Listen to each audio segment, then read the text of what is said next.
Hello friends, welcome to BPSC Darpan. हाल ही में Kazakhstan के किस क्षेत्र में दुर्लभ पृथ्वी धातुओं रेयर अर्थ मेटल्स का सबसे बड़ा भंडार पाया गया है? यह पाया गया है अरकांदा। अरकांदा जो क्षेत्र है जो कजाकिस्तान में है, जहां पर रेयर अर्थ मेटल का सबसे बड़ा भंडार पाया गया है। आपसे एग्जाम में सिंपल से क्वेश्चन पूछा जा सकता है, हाल ही में इनमें से किस देश में रेयर अर्थ मेटल का सबसे बड़ा भंडार पाया गया है? सिंपल सा क्वेश्चन होगा, याद रखना है आपको, कजाकिस्तान। या कजाकिस्तान के क्षेत्र की बात किया जाए तो यह है करगांदा। रेयर अर्थ मेटल जनरली 17 धातुओं का एक सेट है, कह सकते हैं, जिसमें 17 धातुएं हैं जो वेरी वेरी इंपॉर्टेंट है, ठीक है, बहुत ही उपयोगी है। रासायनिक यह जो तत्व है 17, जिनमें जो है 15 लेथेनाइट ग्रुप का है और 2 जो है स्कैंडियन और इरिट्रियम हैं। यही 17 धातु है जो रेयर अर्थ मेटल में काउंट किए जाते हैं। और वर्तमान में अभी जो सबसे ज़्यादा रेयर अर्थ मेटल जो निकालते हैं जहाँ से वह कह सकते हैं उसको पूरी दुनिया में जो सेल भी किए जाते हैं, बेचे जाते हैं, वह चाइना के द्वारा किया जाता है।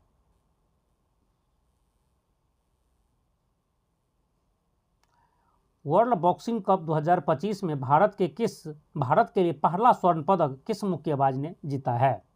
तो ऑप्शन है आपके पास शिव थापा, अमित पंघाल, विकास कृष्ण और हितेश गुलिया। तो आंसर है आपका ऑप्शन डी, हितेश गुलिया। हितेश गुलिया पहले प्लेयर है जिसने पहला स्वर्ण पदक जो है जीता है वर्ल्ड बॉक्सिंग कप 2025 में, जिसका आयोजन ब्राज़ील में किया गया है। ब्राज़ील में जो है हितेश गुलिया जी पहले ऐसे प्लेयर हैं जिसने भारत के लिए पहला स्वर्ण पदक जीता है, ठीक है। इसके साथ ही भारत ने इस कप में, जो वर्ल्ड बॉक्सिंग कप है 2025, जिसमें भारत ने टोटल 6 पदक जीते हैं, जिसमें 1 गोल्ड, 1 रजत मतलब सिल्वर पदक, गोल्ड के साथ साथ 1 सिल्वर और 4 ब्रॉन्ज मेडल उन्होंने जीते हैं। टोटल 6 मेडल भारत के द्वारा इस कप में जीता गया है। हाल ही में एशिया क्रिकेट काउंसिल एसीसी के नए अध्यक्ष के रूप में किसे नियुक्त किया गया है? आपके पास ऑप्शन है सम्मी सिल्वा जो श्रीलंका से हैं, मोबिन नकवी, जय शाह भारतीय हैं और नजम सेठी। और आपका राइट आंसर है मोहसिन नकवी। मोहसिन नकवी को recently ACC Asia cricket council का अध्यक्ष नियुक्त किया गया है। यह क्वेश्चन एग्जाम में पूछे जाने के चांसेस बहुत ज़्यादा है और स्टूडेंट्स गलती करेंगे, क्योंकि कुछ दिन पहले तक एसीसी का जो चेयरमैन था वह जय शाह जी थे, ठीक है। जब जय शाह जी को आईसीसी का चेयरमैन बनाया गया तो उन्होंने एसीसी के चेयरमैन पद से इस्तीफा दे दिए, उसे देना भी था। उसके बाद जो रिसेंटली तुरंत सम्मी सिल्वा को एसीसी का चेयरमैन बनाया गया जो श्रीलंका से थे, और अब सम्मी सिल्वा को भी हटा करके मोनिस नकवी को जो है एशिया क्रिकेट काउंसिल का चेयरमैन बनाया गया है। और Mohsin Naqvi Pakistan cricket board PCB के अध्यक्ष हैं, साथ साथ पाकिस्तान के गृह मंत्री भी हैं।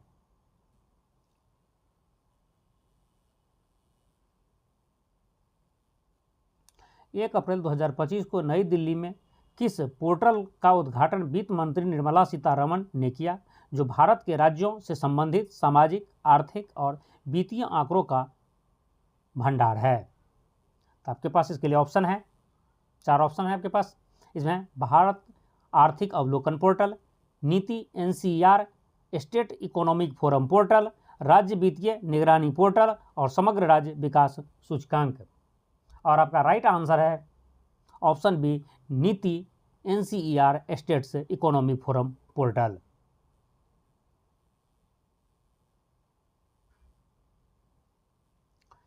म्यांमार में आए भूकंप के बाद भारत द्वारा आरंभ किए गए आपात राहत मिशन का क्या नाम है?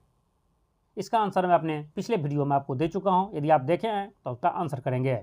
ऑप्शन है आपके पास ऑपरेशन ब्रह्मा, ऑपरेशन मैत्री, ऑपरेशन शांति और ऑपरेशन राहत। और राइट आंसर है आपका ऑपरेशन ब्रह्मा। ऑपरेशन ब्रह्मा के द्वारा म्यांमार में भूकंप आने के बाद हम राहत सामग्री पहुंचाए थे।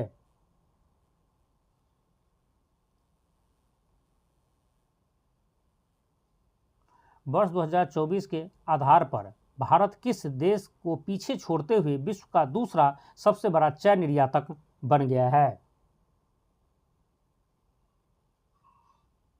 आपके पास ऑप्शन है चीन, वियतनाम, बांग्लादेश और श्रीलंका।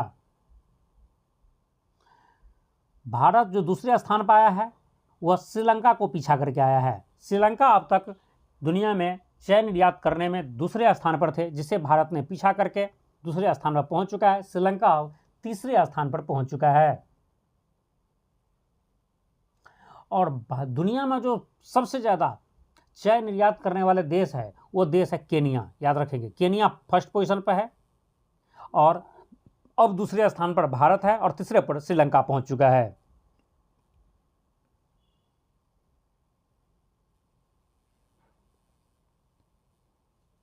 भारत का पहला राज्य कौन बना जिसने वरिष्ठ नागरिकों के लिए सीनियर सिटीजन कमीशन स्थापित किया है? यह क्वेश्चन भी हम अपने पिछले वीडियो में आप लोगों को बता चुके हैं। आप आंसर देंगे। आपके पास ऑप्शन है, first option Tamil Nadu, second Kerala, third Maharashtra और फोर्थ गुजरात। और इसका राइट आंसर है ऑप्शन बी केरल। केरल ऐसा पहला राज्य बन चुका है जिन्होंने सीनियर सिटीजन के लिए सीनियर सिटीजन कमीशन की व्यवस्था की है।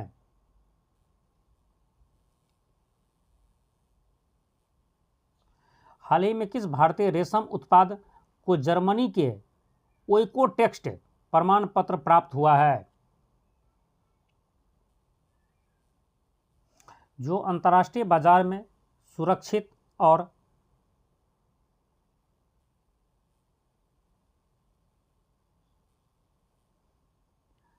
पर्यावरण अनुकूल सिद्ध करता है। तो ऑप्शन आपका एरी रेशम, टसर रेशम, मुगा रेशम और कांथा रेशम। और इनका आंसर होगा आपको एरी रेशम। राइट आंसर है एरी रेशम।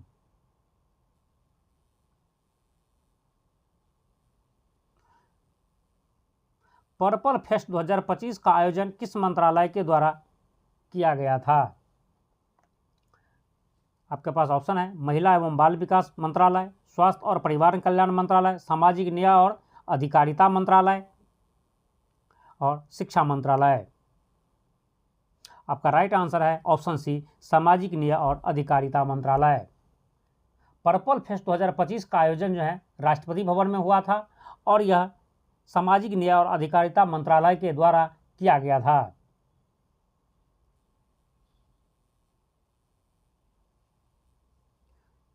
हाल ही में सी डॉट द्वारा शुरू किए गए समर्थ इनक्यूबेशन कार्यक्रम का मुख्य उद्देश्य क्या है?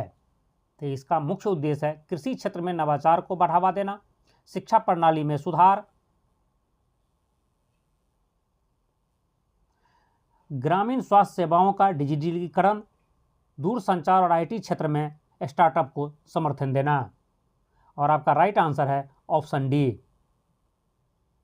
ठीक है, सी डॉट ने जो समर्थ इंक्यूबेशन कार्यक्रम शुरू किया है जिसका लक्ष्य है दूरसंचार और आईटी क्षेत्रों में स्टार्टअप को समर्थन देना।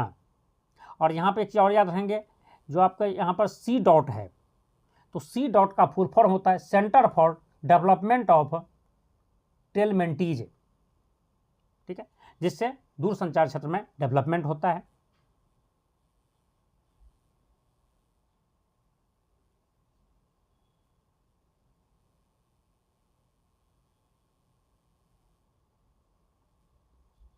भारत सरकार द्वारा क्षेत्रीय ग्रामीण बैंकों आरआरबी की दक्षता बढ़ाने के लिए कौन सी नई नीति लागू की जा रही है?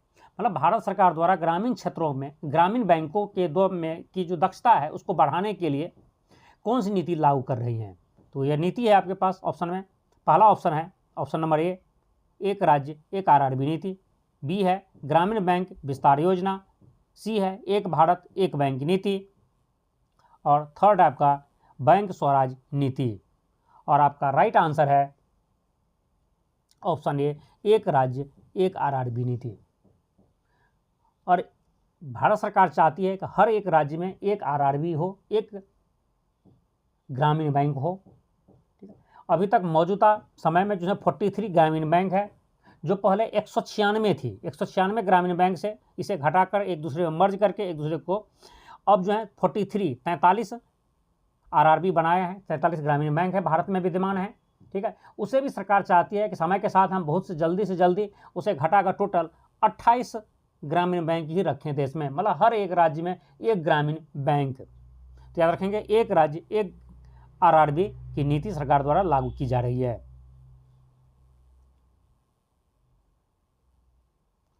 अप्रैल 2025 में शांति और सतता के लिए गोल्ड मरकरी अवार्ड से किस आध्यात्मिक नेता को सम्मानित किया गया है? तो आपके पास ऑप्शन है, option A Pope Francis, option B Dalai Lama, option C चीथ नहत हान और ऑप्शन डी देम्ड टूटू। और इस क्वेश्चन का राइट आंसर है ऑप्शन बी दलाई लामा। तिब्बती आध्यात्मिक धर्मगुरु दलाई लामा को 1 अप्रैल 2025 को हिमाचल प्रदेश के धर्मशाला स्थित उसके आवास में गोल्ड मरकरी अवार्ड से सम्मानित किया गया है। और इस अवार्ड का पूरा नाम है Gold Mercury Award for Peace and sustainability.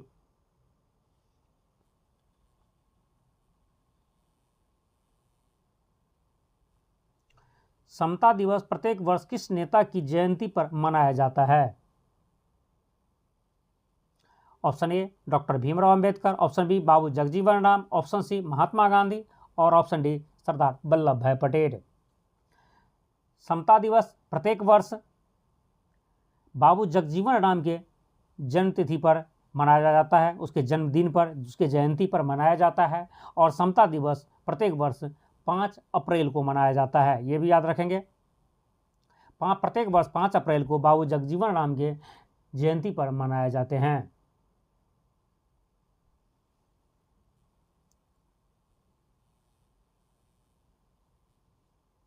अंतर्राष्ट्रीय बारूदी सुरंग जागरूकता दिवस प्रतिवर्ष कब मनाया जाता है? तो अंतर्राष्ट्रीय बारूदी सुरंग जागरूकता दिवस प्रत्येक वर्ष कब मनाया जाता है? तो आपके पास ऑप्शन है, ऑप्शन ए 5 अप्रैल, बी 8 मार्च, सी 4 अप्रैल और डी 6 मई। और आपका राइट आंसर है ऑप्शन सी 4 अप्रैल। प्रत्येक वर्ष 4 अप्रैल को अंतर्राष्ट्रीय बारूदी सुरंग जागरूकता दिवस के रूप में मनाया जाता है। संयुक्त राष्ट्र ने अंतर्राष्ट्रीय शून्य अवशिष्ट दिवस international day of zero waste कब मनाने की घोषणा की है? ऑप्शन ए है 5 जून, बी 30 मार्च, सी 14 दिसंबर और डी 22 अप्रैल। और आपका राइट आंसर है ऑप्शन बी 30 मार्च। 30 मार्च को अंतर्राष्ट्रीय शून्य अवशिष्ट दिवस मनाया जाता है, जिसे international day of zero waste भी कहा जाता है, जो 30 मार्च को मनाया जाता है। और इस साल 2025 का जो थीम है international day of zero waste का, यह थीम है, और यह मैं अपने पिछले वीडियो में भी आपको बता चुका हूँ, toward zero waste in fashion and textile.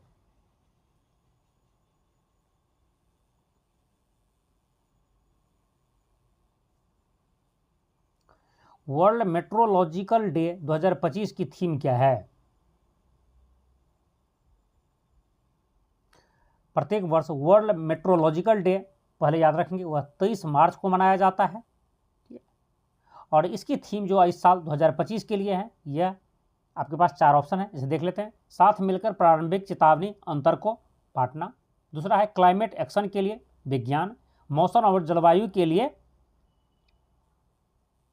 नवाचार, और जलवायु परिवर्तन और आपदा प्रबंधन। और इसका आपका राइट आंसर है ऑप्शन ए, मिलकर साथ प्रारंभिक चेतावनी अंतर को बांटना। ठीक है, इसके आप याद रखेंगे, इंग्लिश में भी कभी कभी एग्जाम में क्वेश्चन पूछ देता है थीम, तो इसका इंग्लिश में नाम है closing the early warning gap together.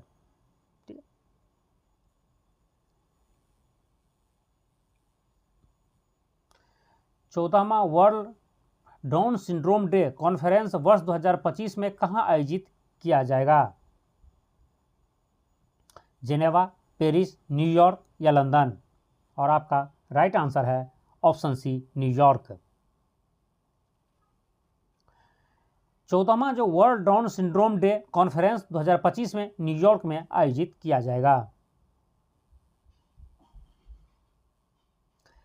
59वां Jnanpith पुरस्कार 2023 किस हिंदी लेखक को प्रदान किया गया है? आपके पास ऑप्शन है अशोक वाजपेयी, विनोद कुमार शुक्ल, कृष्णा सोबती और नरेश मेहता। और इस क्वेश्चन का आंसर भी मैं अपने पिछले वीडियो में आप लोगों को बता चुका हूँ। यदि आप पिछले वीडियो देखे होंगे तो आपको याद होगा, आप कमेंट्स करके बता सकते हैं। चलिए मैं बताता हूँ। फिलहाल इनका आंसर होगा ऑप्शन बी, विनोद कुमार शुक्ल। विनोद कुमार शुक्ल को 59वां ज्ञानपीठ पुरस्कार 2024 दिया गया है। याद रखिए यहाँ पर 23 एरर है, 23 थोड़ा सा गलत है, ये 2024 है, याद रखेंगे। ये 59वां ज्ञानपीठ पुरस्कार 2024 के लिए हिंदी के लेखक विनोद कुमार शुक्ल जी को प्रदान किए गए हैं।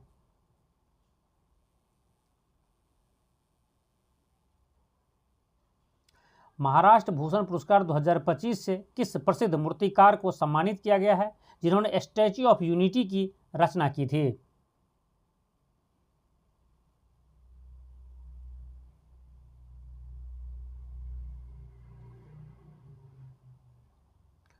आपके पास ऑप्शन है सतीश कुमार गुजराल, राम सुतार, अवनीश कपूर और जे स्वामीनाथन। और इसका राइट आंसर है आपको ऑप्शन बी, राम सुतार। राम सुतार जी को महाराष्ट्र भूषण पुरस्कार से सम्मानित किया गया है 2025 के लिए, जिन्होंने स्टैच्यू ऑफ यूनिटी जो गुजरात में है उसका निर्माण किया था।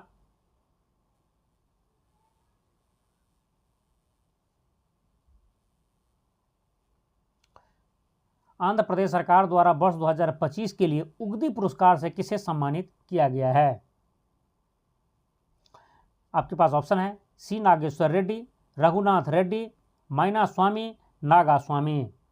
और इसके लिए आपका राइट आंसर है होगा माइना स्वामी। माइना स्वामी को आंध्र प्रदेश सरकार के द्वारा उगौदी पुरस्कार से सम्मानित किया गया है।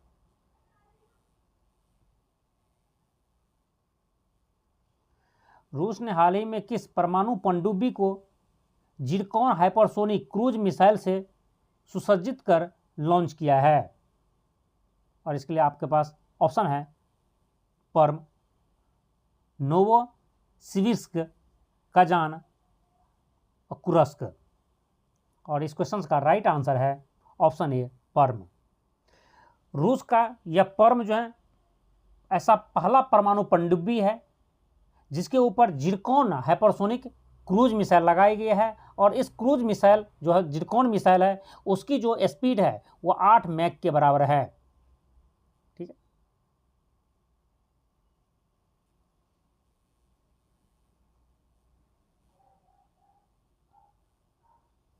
नामीबिया की पहली महिला राष्ट्रपति कौन बनी जिसका शपथ ग्रहण 21 मार्च 2025 को हुआ है? आपके पास ऑप्शन है Grace Mugabe, Samia Suluhu Hassan, Winnie Mandela, Netumbo Nandi Ndaitwah. और इसका राइट आंसर है ऑप्शन डी, नेहुम्बो नांदी नदाई टबा। यह जो है नामीबिया की पहली महिला राष्ट्रपति बनी हैं। नाम थोड़ा अटपटा है, उसे आपको फिर भी याद रखना है। ये एग्जाम में क्वेश्चन पूछा जा सकता है क्योंकि यह पहली महिला राष्ट्रपति है जो नामीबिया में बनी हैं।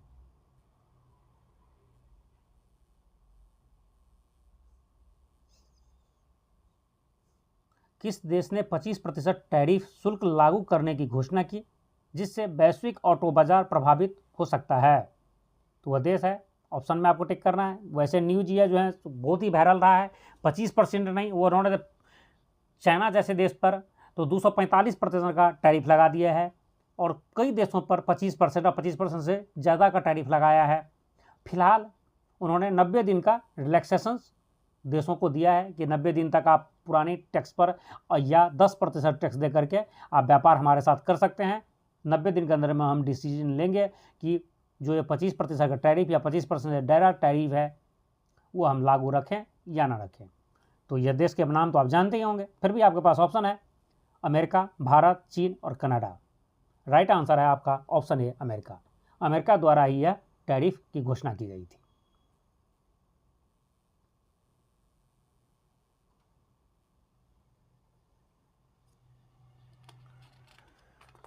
पेंशन फंड व्यामक और विकास प्राधिकरण PFRDA के अध्यक्ष के रूप में किसे नियुक्त किया गया है?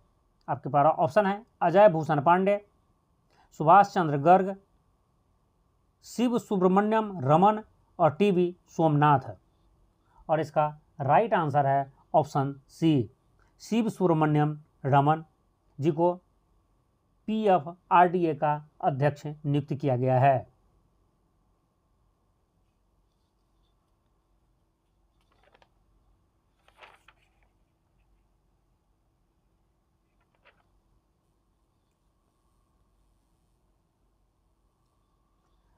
पाँच अप्रैल 2025 को आयुष्मान भारत प्रधानमंत्री जन आरोग्य योजना ABPMJAY को लागू करने वाला कौन सा 35वां केंद्र शासित प्रदेश या राज्य बन गया है?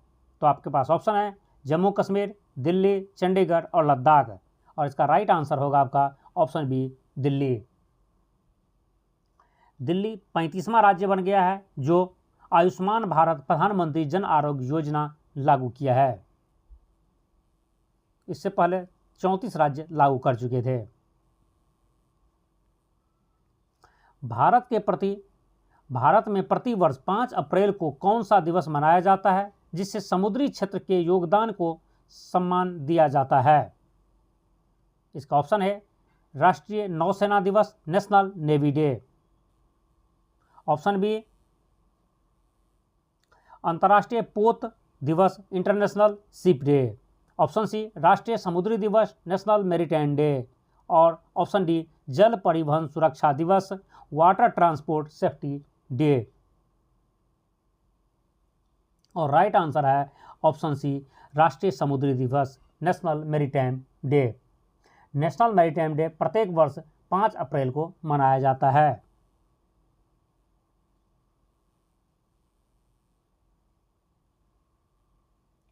असम में मनाया जाने वाला रंगाली बिहू किस अवसर का प्रतीक है? पहले तो आप याद रखें कि सैकड़ों बार एग्जाम में पूछा जा चुका है बिहू इनमें से किस राज्य का नृत्य है या किस राज्य से संबंधित हैं। तो यह असम से। और बिहू 3 टाइप का होता है। पहले तो यह 3 टाइप आपको याद रखना चाहिए। इसमें रंगाली बिहू जिसे बोहाग बिहू भी कहा जाता है, जो आपके पास रंगाली बिहू यहाँ दिख रहे हैं। दूसरा है काती बिहू और तीसरा है माघ बिहू।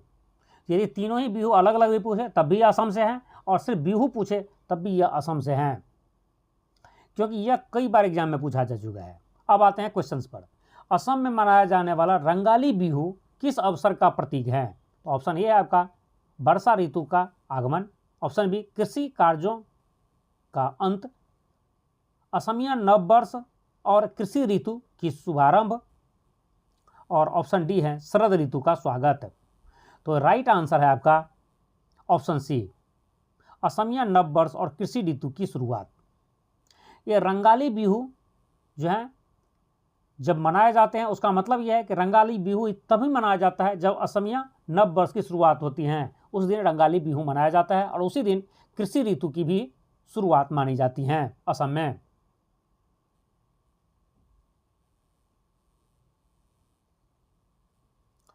किस भारतीय अभिनेता को उसकी देशभक्ति आधारित फिल्मों के लिए भारत कुमार की उपाधि दी गई थी? तो ऑप्शन है आपको दिलीप कुमार, मनोज कुमार, राजकुमार और देवानंद।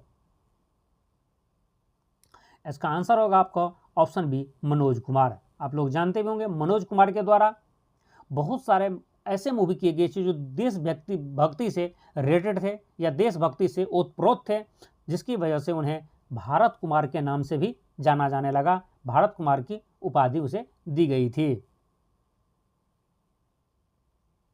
यह क्वेश्चन इंपॉर्टेंट इसलिए है कि रिसेंटली कुछ ही दिन पहले कह सकते हैं 4 अप्रैल के दिन मनोज कुमार जी का मुंबई में निधन हो गया है।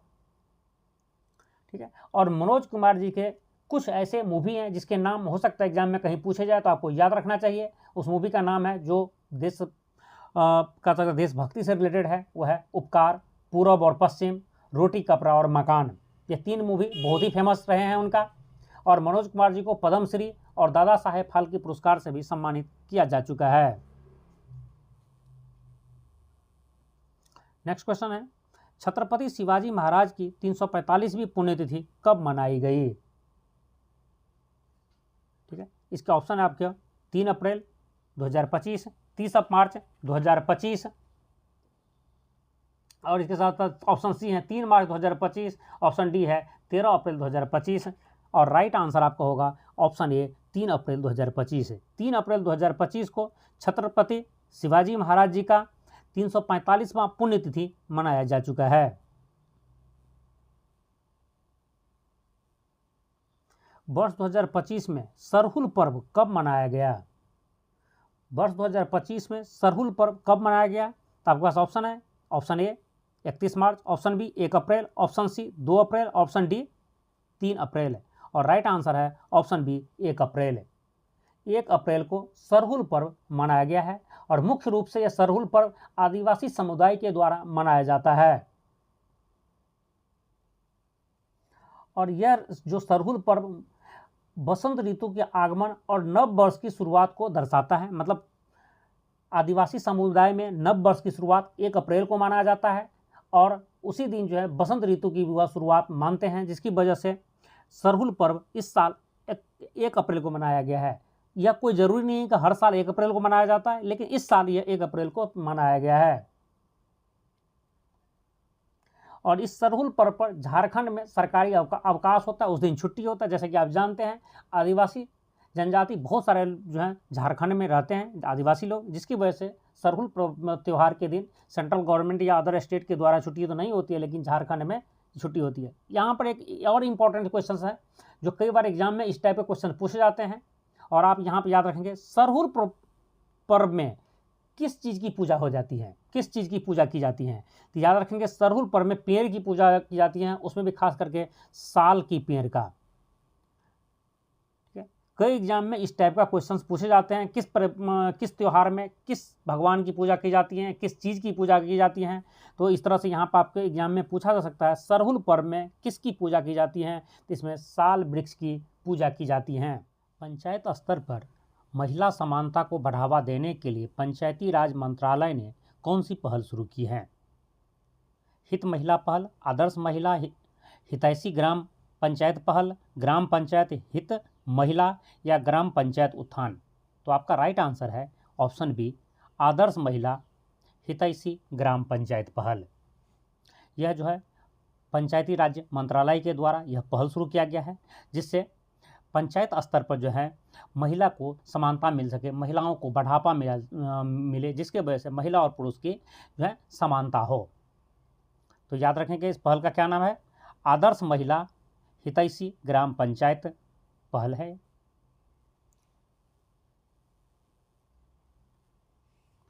मिशन 300 के संबंध में कौन सा विकल्प सही है? आप यहाँ पर सही विकल्प को सिलेक्ट करना है। तो लिखा है इसका लक्ष्य वर्ष 2030 तक 300 मिलियन लोगों को बिजली पहुंचाना है। यह सही है, तो आंसर तो आपका ऑप्शन ए ही हो जाएगा, क्योंकि इसका जो है मिशन 300 जो पहल है इसका संबंध जो है सो 2030 तक 300 मिलियन लोगों को बिजली पहुंचाने से है। याद रखेंगे मिशन 300 का लक्ष्य क्या है, 2030 तक 300 मिलियन लोगों को बिजली पहुंचाना। यह आंसर सही है। इसके साथ साथ नीचे ऑप्शन देख लेते हैं। इसकी शुरुआत भारत में की गई, यह गलत है। याद रखें इसकी शुरुआत अफ्रीका में की गई है, अफ्रीकन महादेश में किया गया है।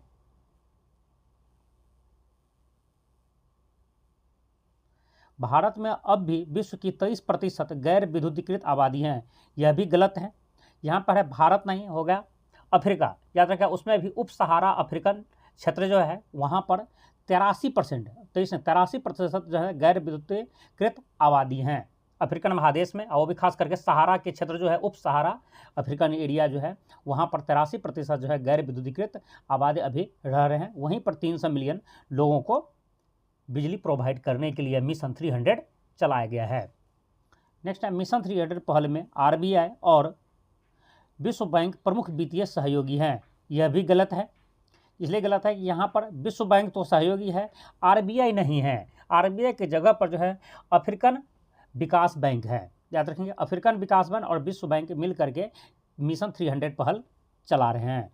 तो याद रखें यहाँ पर क्वेश्चन आपसे था कि इसके विकल्प कौन से विकल्प सही हैं, तो सही के लिए आंसर ये था। बाद में डिटेल में हम स्टडी कर लिए हैं सारे पॉइंट्स का। हाल ही में शुरू की गई तंजानिका झील बेसिन जैव विविधता संरक्षण परियोजना में कौन सा देश शामिल नहीं है? तो आपके पास 4 ऑप्शन हैं, तंजानिया, बुरुंडी, जाम्बिया और दक्षिण अफ्रीका। इन चारों देश में से तंजानिया, बुरुंडी और जाम्बिया सम्मिलित हैं, जबकि दक्षिण अफ्रीका इसमें सम्मिलित नहीं है। तो आंसर होगा ऑप्शन डी, दक्षिण अफ्रीका। क्योंकि तंगानिका झील बेसिन में जो जैव विविधता के संरक्षण के लिए जो परियोजना चलाया जा रहा है वह 4 देशों द्वारा चलाया जा रहा है, जिसमें 3 देश तो यही है, तंजानिया, बुरुंडी, जाम्बिया और कांगो लोकतांत्रिक गणराज्य। याद रखेंगे, कांगो लोकतांत्रिक गणराज्य इसमें शामिल है और दक्षिण अफ्रीका शामिल नहीं है। और ये चारों देश ही क्यों हैं? क्योंकि तंगानिका झील की जो है बाउंड्री जो है इन्हीं चारों देश से टच करती है, तंजानिया, बुरुंडी, जाम्बिया और कांगो गणराज्य। और आपको मैं यहाँ पर बता दूँ कि यह क्वेश्चन कई बार एग्जाम में पूछा जा चुका है, प्रीवियस ईयर पेपर आप देख सकते हैं। तंगानिका झील कहाँ है? तो ऑप्शन ले आएंगे आपको अफ्रीकन महादेश, सिर्फ डायरेक्ट अफ्रीका आता है, उसी में आपको टिक करना है। और यदि पूछते तंगानिका झील की बाउंड्री किन किन देशों से टच करती है, तो आपका मारना है तंजानिया, बुरुंडी और जाम्बिया। दक्षिण अफ्रीका इसमें टच नहीं करती है, इसलिए आंसर होगा आपका ऑप्शन डी। भारत के पहले डॉल्फिन जनसंख्या सर्वे के संबंध में कौन सा कथन सही है? आपको सही कथन चूज करना है। और जैसे कि यह VVA भी बन जाता है, क्योंकि डॉल्फिन सर्वेक्षण पहली बार भारत में किया गया है। ठीक है, जिसकी वजह से यह क्वेश्चन इंपॉर्टेंट बन जाता है एग्जाम के पॉइंट ऑफ व्यू से। तो चलिए हम सही कथन को चूज करते हैं। आपके पास यहाँ पर 3 पॉइंट्स दिए हुए हैं, फिर आप नीचे में आप कूट में आपका आंसर टिक करना है। तो पहले यहाँ पर तीनों पॉइंट्स देख लेते हैं क्या क्या है।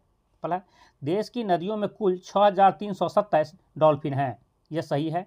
जो फर्स्ट जो डॉल्फिन गणना हुई है इसमें 6327 डॉल्फिन हमारे नदियों में हैं। उत्तर प्रदेश में सर्वाधिक 2397 डॉल्फिन आबादी है, यह भी सही है। ब्रह्मपुत्र नदी में 635 है, गंगा नदी में 5689 डॉल्फिन आबादी है, यह भी सही है। तो तीनों ही यहाँ पर जो है सो पॉइंट सही हैं। तो आंसर तो आपका होगा ऑप्शन सी, 1, 2, 3 तीनों ही सही हैं। यहाँ पर 1-2 पॉइंट्स और देख लें, जिससे आपको याद रखना आसान तो हो ही जाएगा, साथ साथ एक जगह आपको कलेक्ट हो जाएंगे। और दूसरी आपके एग्जाम पॉइंट ऑफ व्यू से यदि कोई और क्वेश्चंस यहाँ से पूछा जाए तो उसे आप कवर कर सकें। ठीक है, इनमें है देश की नदियों में जो है कुल जो डॉल्फिन है वह है 6327, इसे आप रख लें। स्टेट में जो सबसे ज़्यादा है यह है उत्तर प्रदेश में 2397। सेकेंड पोजीशन पर जो है उसमें बिहार है। ठीक है, याद रखेंगे बिहार, और बिहार में है आपका 2220 2220 है। उसके बाद जो है सो पश्चिम बंगाल है 815 और असम में है 635। मेन ये दोनों है। यदि आप BPSC या बिहार SSC एग्जाम दे रहे हैं तो इस पॉइंट्स को भी आपको याद रखना होगा कि बिहार में टोटल 2220 डॉल्फिन है, यूपी में सबसे अधिक 2397, उसके बाद बंगाल, पश्चिम बंगाल और असम का नंबर आता है। नदियों की बात की जाए तो सर्वाधिक जो डॉल्फिन है वह गंगा नदी में है। ठीक है, गंगा नदी में जो है 5689, जबकि यहाँ पर देख सकते हैं यह सबसे ज़्यादा जो है गंगा नदी में है। उसके बाद जो ब्रह्मपुत्र में है 635। इन्हीं दो नदी में ऑलमोस्ट 90 कर सकते हैं 99% जो है सो डॉल्फिन है। सिर्फ 3 डॉल्फिन मिले हैं ब्यास नदी में। याद रखेंगे, ब्यास नदी में ओनली 3 डॉल्फिन है, टोटल आपका 6327 डॉल्फिन है। तो भारत की सिर्फ 3 नदियों में डॉल्फिन पाए जाते हैं, जिसमें है गंगा, ब्रह्मपुत्र और ब्यास। ब्यास में ओनली 3, जबकि गंगा में सर्वाधिक, ब्रह्मपुत्र में सेकंड सबसे ज़्यादा। ये 3 पॉइंट्स है जो आपको एक्स्ट्रा याद रखना था। चलिए आगे देखते हैं।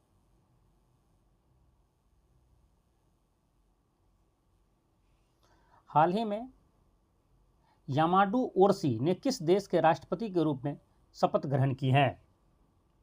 तो वह देश है उरुग्वे। उरुग्वे जो है दक्षिण अमेरिका महादेश का दूसरा सबसे छोटा देश है, जिसकी राजधानी जो है मोंटेविडियो है और उसका मुद्रा जो है उरुग्वे पीसो है। और उरुग्वे जो देश है उसकी बाउंड्री जो है सिर्फ 2 देशों से टच करती है, अर्जेंटीना और ब्राज़ील से।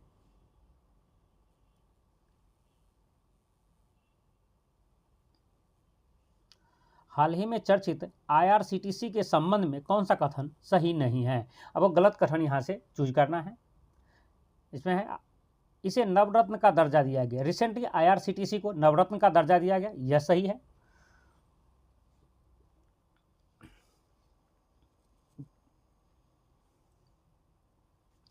पहले तो आपका IRCTC का फुल फॉर्म याद रखना चाहिए, Indian railway catering and tourism corporation, IRCTC का फुल फॉर्म, जिसे अभी रिसेंटली हाल ही में नवरत्न कंपनी का दर्जा दिया गया है, यह सही है। इसकी स्थापना सितंबर 1999 में हुई थी। ठीक है, 27 सितंबर, याद रखिए, डेट भी याद रख सकते हैं, 27 सितंबर 1999 को हुई थी। तो ये दोनों ही ऑप्शन यहाँ पर सही है।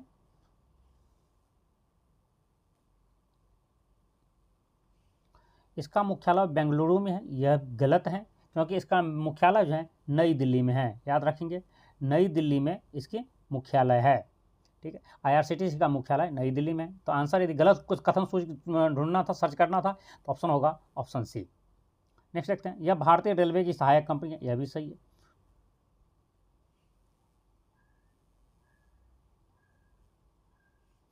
संतानवे ऑस्कर अवार्ड 2025 के संबंध में कौन सा कथन सही नहीं है? गलत कथन को यहाँ पर चूज करना है। बेस्ट एक्ट्रेस की अवार्ड दिया गया है मैकी मेडिसन को, यह सही है।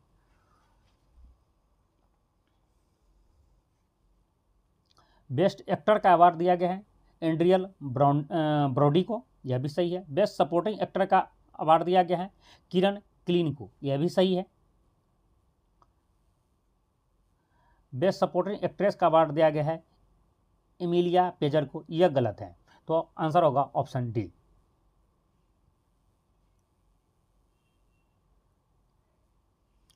घरेलू क्रिकेट प्रतियोगिता रणजी ट्रॉफी 2024-25 के संबंध में कौन सा कथन सही नहीं है? आपको यहाँ भी गलत कथन चूज करना है। इस वर्ष विदर्भ ने यह खिताब जीता। रणजी ट्रॉफी जो है इस साल जो है 2024-25 वाले रणजी ट्रॉफी विदर्भ ने जीता है, यह सही है। केरल उपविजेता रहा है, यह भी सही है। विदर्भ ने यह कुल तीसरी बार रणजी ट्रॉफी जीता है, यह भी सही है। अब तक सर्वाधिक 51 बार मुंबई ने यह ट्रॉफी जीती, यह गलत है, क्योंकि मुंबई ने 51 बार नहीं, अब तक टोटल 41 बार रणजी ट्रॉफी जीती हैं। तो आंसर होगा ऑप्शन डी, क्योंकि यही ऑप्शन गलत है।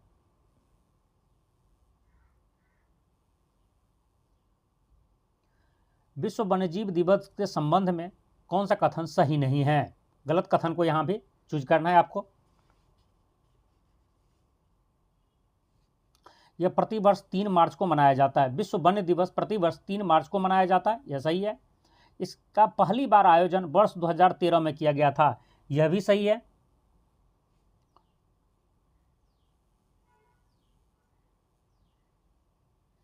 इसकी घोषणा यूनेस्को द्वारा की गई है, यह गलत है।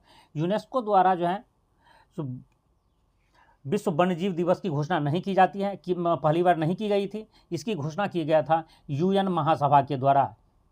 ठीक है, 3 मार्च 1973 को CITES समझौता अपनाया गया था, यह भी सही है। तो आंसर होगा ऑप्शन सी, यही कथन सिर्फ गलत था।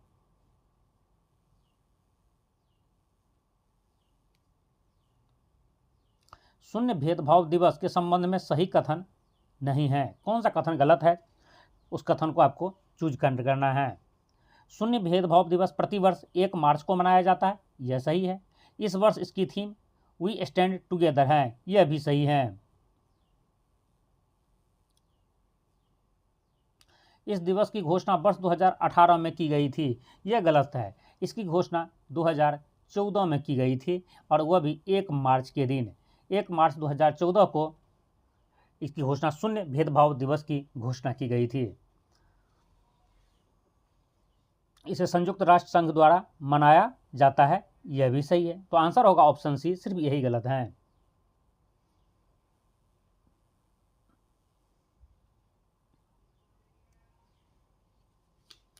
प्राणी मित्र राष्ट्रीय पुरस्कार से संबंध में कौन सी कथन सही नहीं है, मतलब गलत कथन को चूज करना है। प्राणी मित्र राष्ट्रीय पुरस्कार से संबंधित है। इस वर्ष यह पुरस्कार बनतारा को दिया गया है। ठीक है, प्राणी मित्र पुरस्कार 2025 के लिए बनतारा को दिया गया है। यह पुरस्कार पशु कल्याण के लिए भारत का सर्वोच्च पुरस्कार है, यह भी सही है, यह भी सही था। बनतारा को इस साल सही में दिया गया है। और यह जो प्राणी मित्र पुरस्कार है, यह पशु कल्याण के लिए भारत का सर्वोच्च पुरस्कार है।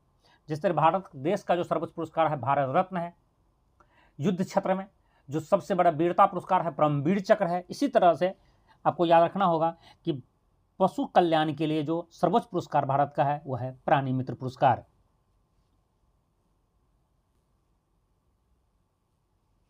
बनतारा टाटा ग्रुप द्वारा संचालित है, यह गलत है, क्योंकि बनतारा रिलायंस ग्रुप द्वारा संचालित है। उसमें खास करके मुकेश अंबानी जी के जो सुपुत्र हैं अनंत अंबानी जी, उनके द्वारा बनतारा संचालित किया जाता है। ठीक है, बनतारा का उद्देश्य जानवरों का बचाव, इलाज और पुनर्वास करना है, यह भी सही है। तो आंसर होगा ऑप्शन सी जो है, सिर्फ यही ऑप्शन सी गलत है। टाटा का जगह यह रिलायंस ग्रुप होगा। और जैसा कि आप जानते हैं गुजरात के जामनगर में यह बनतारा अवस्थित है, जहां पर देश विदेश के बहुत सारे जानवरों का यहाँ पर कलेक्शंस है, इकट्ठा किया गया है, जिनकी पुनर्वास, इलाज और उसके बचाव का कार्य किए जाते हैं।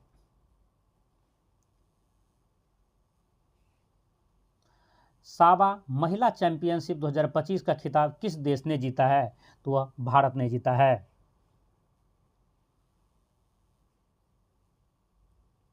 हाल ही में तुहिन कांत पांडे को किसका अध्यक्ष नियुक्त किया गया है? तुहिन कांत पांडे जी को सेबी का अध्यक्ष नियुक्त किया गया है। सेबी का फुल फॉर्म होता है security and exchange board of India. Share बाजार को वही मॉनिटर करता है, याद रखेंगे, सेबी। और यह तुषार कुमार पांडे जी हैं, सेबी के 11वें अध्यक्ष नियुक्त किए गए हैं। और ये जो सेबी की स्थापना हुआ है 1988 में, 12 अप्रैल 1988 को इसका स्थापना हुआ है। और 1992 में यह एक वैधानिक संस्था बन गई थी।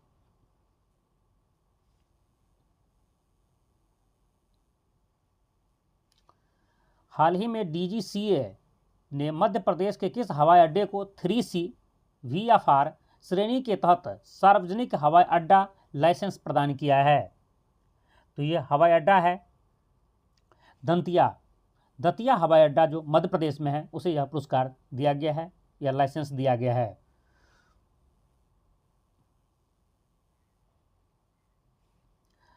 चौबीस 25 फरवरी 2025 के बीच कहाँ संयुक्त राष्ट्र की महिला शांति सैनिकों के लिए पहला सम्मेलन आयोजित किया गया है?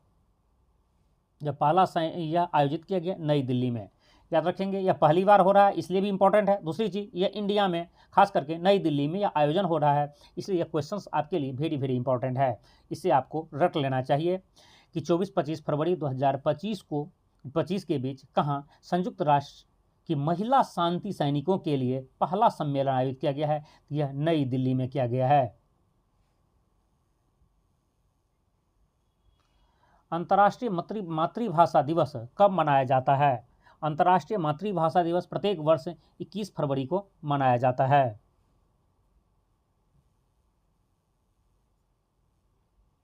प्रधानमंत्री नरेंद्र मोदी का प्रधान सचिव 2 हाल ही में किसे नियुक्त किया गया है? उर्जित पटेल, रघुराम राजन, शक्तिकांत दास या डी शिवराव को? तो आंसर होगा आपका ऑप्शन सी, शक्तिकांत दास जी को।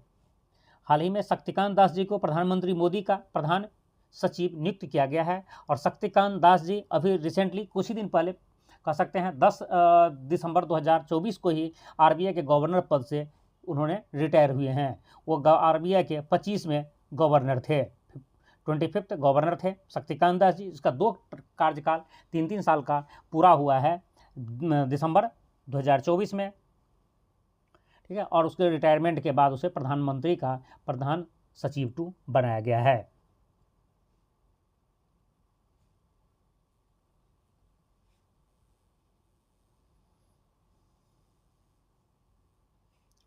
अब तक खोजे गए जीवों में सबसे बड़ा जीनोम किस फर्म प्रजाति का है? ड्रोसेरा,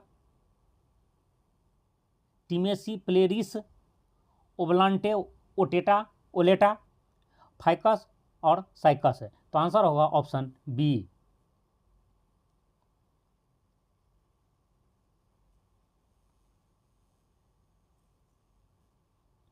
हाल ही में डॉक्टर मयंक शर्मा ने किस पद का कार्यभार ग्रहण किया है? आरबीआई के गवर्नर, रक्षा लेखा महानियंत्रक, वित्त सचिव, नीति आयोग के उपाध्यक्ष। तो आंसर होगा आपका ऑप्शन बी, रक्षा लेखा महानियंत्रक का पद उन्होंने ग्रहण किए हैं। अब वर्तमान में जो रक्षा लेखा महानिदेशक हैं यह है डॉक्टर मयंक शर्मा जी।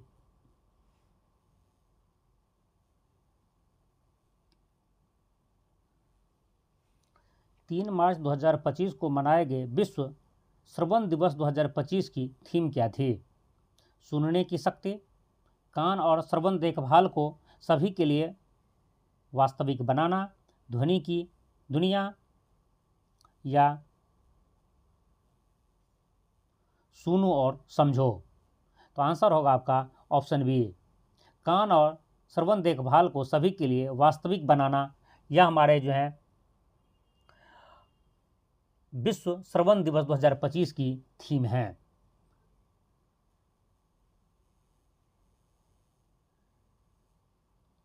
अंतर्राष्ट्रीय बुकर पुरस्कार के लिए चयनित पुस्तक हार्ट लैंप की लेखिका कौन है? दीपा भास्थी, काव्या, विशाख, वानु, मुस्ताक या अरुंधति राय? तो आपका आंसर होगा ऑप्शन सी, वानु मुस्ताक। जो अंतर्राष्ट्रीय बुकर पुरस्कार इस साल दिया गया है, वही अंतर्राष्ट्रीय पुरस्कार जिसे पहले मान बुकर अंतर्राष्ट्रीय पुरस्कार से के नाम से जाना जाता था, वह जो है इस साल हार्ट लैंप को दिया गया है। और हार्ट लैंप की जो लेखिका है वह है बानु मुस्ताक।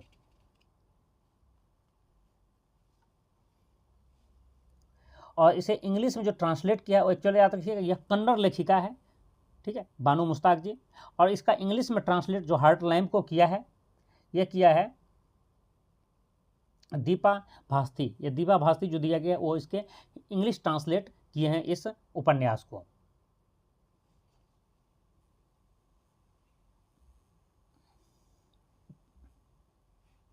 प्रधानमंत्री अन्नदाता आय संरक्षण अभियान को हाल ही में कब तक जारी रखने की मंजूरी दी गई है?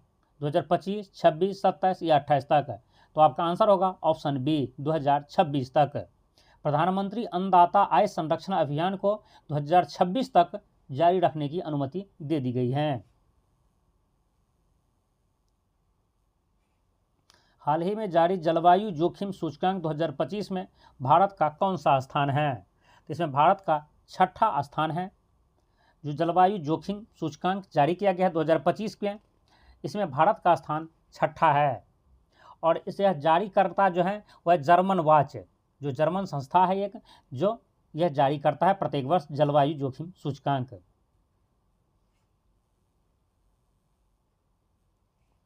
हाल ही में विश्व सरकार शिखर सम्मेलन 2025 का आयोजन कहाँ किया गया है?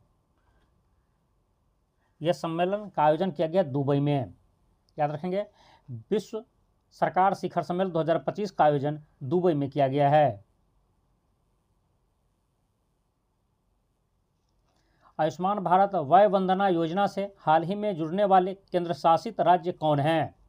आपके ऑप्शन हैं लक्षद्वीप, पुदुचेरी, दिल्ली और चंडीगढ़। तो आंसर है आपका ऑप्शन बी, पुदुचेरी।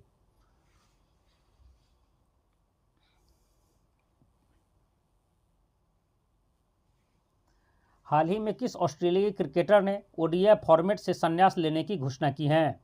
उस प्लेयर का नाम है Travis Head, Mitchell Starc, Steve Smith या जेस तबुर्ड। तो आंसर होगा आपका option C, Steve Smith. Steve Smith ऑस्ट्रेलियाई प्लेयर है, ऑस्ट्रेलियाई क्रिकेट प्लेयर है, जिसने हाल ही में ओडीआई के सभी फॉर्मेट से संन्यास लेने की घोषणा की है। और यह जो है भारत के साथ जो है आईसीसी चैंपियन ट्रॉफी में ऑस्ट्रेलिया और भारत ने खेला था, जिसमें ऑस्ट्रेलिया हार गया था और उसके हारने के बाद ही डेविड स्मिथ ने अपने संन्यास की घोषणा कर दी थी।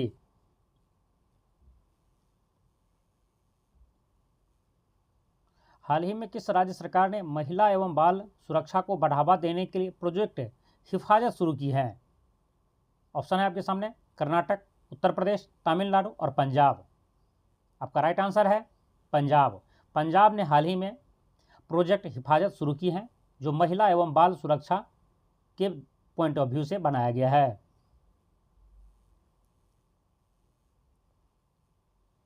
हाल ही में जगी रोड में बनने वाले इलेक्ट्रॉनिक सिटी का नाम बदलकर रतन टाटा इलेक्ट्रॉनिक सिटी किया गया है। यह किस राज्य में अवस्थित है? आपके पास ऑप्शन है मिजोरम, असम, नागालैंड, मेघालय। आपका राइट आंसर है असम। ये जगी रोड जो स्थान है वो असम में है, जहां पहले इलेक्ट्रॉनिक सिटी बन रहा था, अभी भी बन रहा है, लेकिन इस इलेक्ट्रॉनिक सिटी का नाम बदलकर रतन टाटा इलेक्ट्रॉनिक सिटी कर दिया गया है। रतन, आपसे एग्जाम में पूछा जाए इलेक्ट्रॉनिक सिटी कहाँ बन रहा है, तो यह जगी रोड में, या रतन टाटा इलेक्ट्रॉनिक सिटी कहाँ बन रहा है, तो यह भी जगी रोड में बन रहा है, जो असम राज्य में है।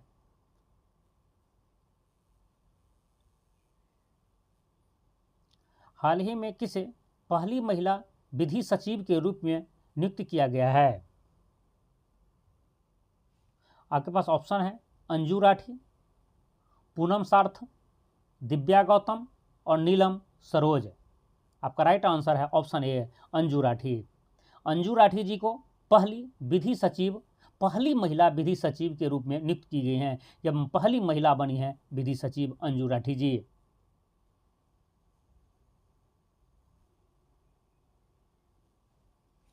हाल ही में किसे बार काउंसिल ऑफ इंडिया का चेयरमैन पुनः निर्वाचित किया गया है? तो ऑप्शन है आपके पास मनन कुमार मिश्रा, अजय सेठ, मयंक शर्मा और अजय पांडे। आपका राइट आंसर है मनन कुमार मिश्रा। मनन कुमार मिश्रा जी को पुनः एक बार बार काउंसिल ऑफ इंडिया का चेयरमैन नियुक्त किया गया है। पहले से भी वही बार काउंसिल ऑफ इंडिया के चेयरमैन थे, अब दोबारा उसे इस पोस्ट पर नियुक्त कर दिया गया है।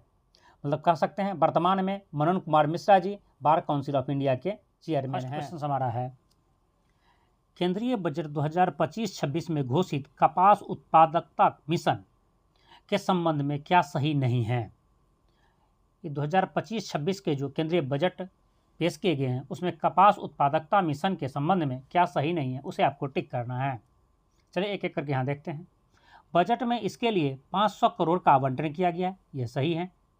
इसके अंतर्गत देश में कपास पैदावार को प्रति हेक्टेयर 500 किलोग्राम तक ले जाना है, यह लक्ष्य रखा गया, यह गलत है, क्योंकि यहाँ पर 50 किलोग्राम नहीं 1000 किलोग्राम, याद रखिए 1000 केजी तक का लक्ष्य रखा गया है। तो आंसर तो आपको ऑप्शन बी होगा। आगे भी आप देख लेते हैं। इसके अंतर्गत मुख्य फोकस एक्स्ट्रा लॉन्ग स्टेपल कपास किस्मों को बढ़ावा देना है, यह भी सही है। इसके लिए 5 वर्ष का लक्ष्य रखा गया है, यह भी सही। सिर्फ यही गलत था और गलत आपको टिक करना था, तो याद रखेंगे। इसके अंतर्गत देश में कपास पैदावार को प्रति हेक्टेयर 1000 किलोग्राम तक केजी तक करने का लक्ष्य रखा गया है।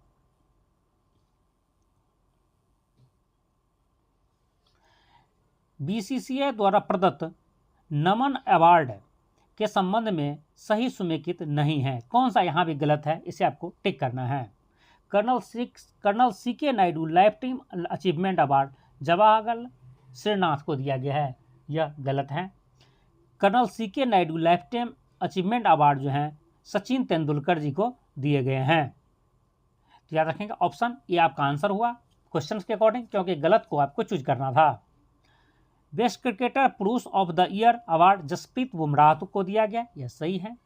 बेस्ट क्रिकेटर महिला ऑफ द ईयर अवार्ड जो है स्मृति मंदाना को दिया गया, यह भी सही है। बेस्ट महिला डेब्यू अवार्ड आशा शोभना को दिया गया, यह भी सही है।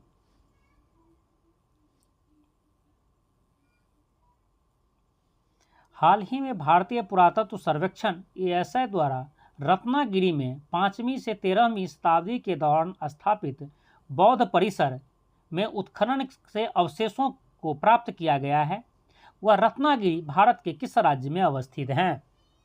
तो इसका आंसर होगा आपको ऑप्शन डी, उड़ीसा। रत्नागिरी भारत के उड़ीसा राज्य में स्थित हैं।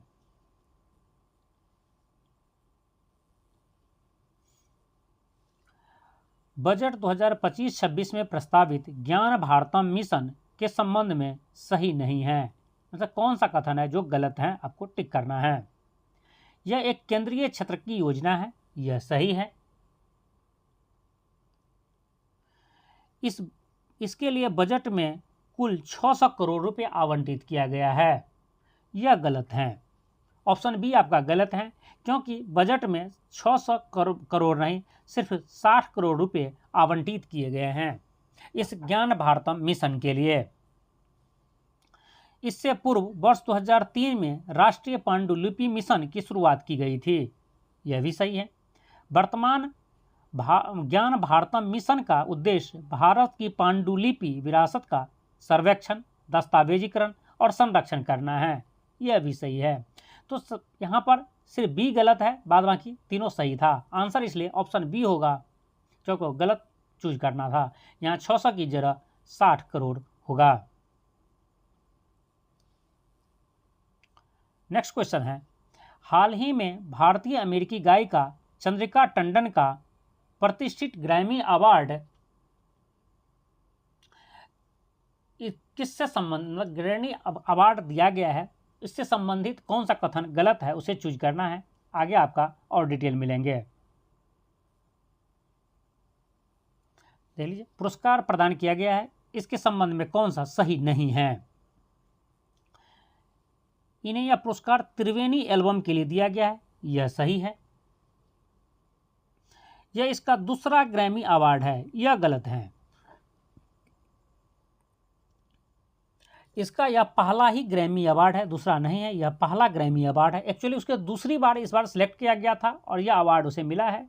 इससे पहले भी 2009 में उसे ग्रैमी अवार्ड के लिए सिलेक्ट तो किया गया, शॉर्टलिस्टेड तो किया गया था, लेकिन उसे ये पुरस्कार नहीं दिया गया था। ठीक है, तो यह पहला अवार्ड है, इसलिए आंसर क्वेश्चन के अकॉर्डिंग तो ऑप्शन बी होगा। आगे भी डिटेल देख लेते हैं। वर्तमान पुरस्कार उन्हें बेस्ट न्यू एज एम्बियंट श्रेणी में दिया गया है, यह भी सही है। वर्ष 2009 में आए उसके सोल कॉल एल्बम को भी इस पुरस्कार हेतु नामांकन मिला था, मतलब शॉर्टलिस्ट किया गया था, यह भी सही है। लेकिन दिया गया है इस साल पहली बार, इसलिए ऑप्शन बी आपका आंसर है।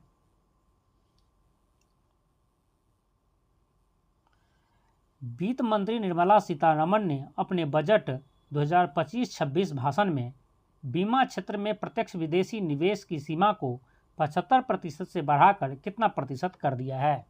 तो वह 75% से बढ़ा करके फॉरेन डायरेक्ट इन्वेस्टमेंट, विदेशी प्रत्यक्ष निवेश को 100% कर दिया है।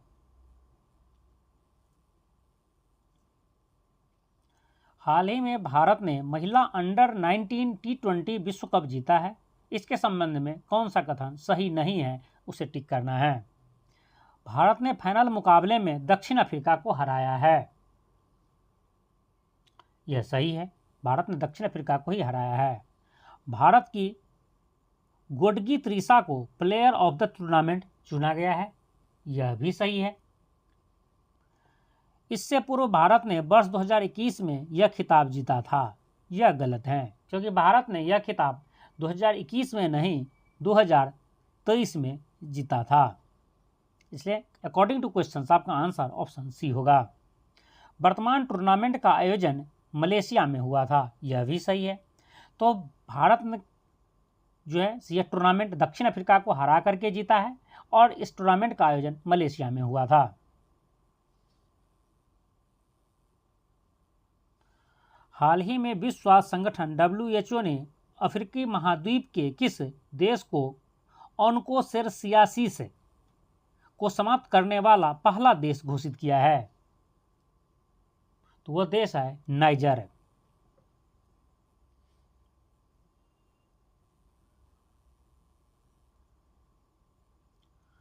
हाल ही में भारत की 4 नई रामसर आर्द्रभूमियों की घोषणा की गई है। इन घोषित आर्द्र भूमियों और संबंधित राज्य के संबंध में सही सुमेकित कीजिए। कौन सा क्वेश्चन यहाँ पर सही है उसे आपको टिक करना है। इन 4 में से 3 रामसर स्थल और राज्य का नाम गलत है, सिर्फ एक सही है। उधवा झील पक्षी अभयारण्य झारखंड में है, यह सही है। तो आंसर आपका ए हो गया, पहला ही ऑप्शन आपका सही है। याद रखेंगे, उधवा झील पक्षी अभयारण्य झारखंड में है। थेरथंगल पक्षी अभयारण्य सिक्किम में, यह गलत है क्योंकि थेरथंगम पक्षी अभयारण्य तमिलनाडु में है। ठीक है। खेचे ओपलड़ी पक्षी अभयारण्य तमिलनाडु में है, यह भी गलत है, यह सिक्किम में है। सकारोकोटई पक्षी अभयारण्य केरल में है, यह भी गलत है, यह केरल में नहीं तमिलनाडु में है।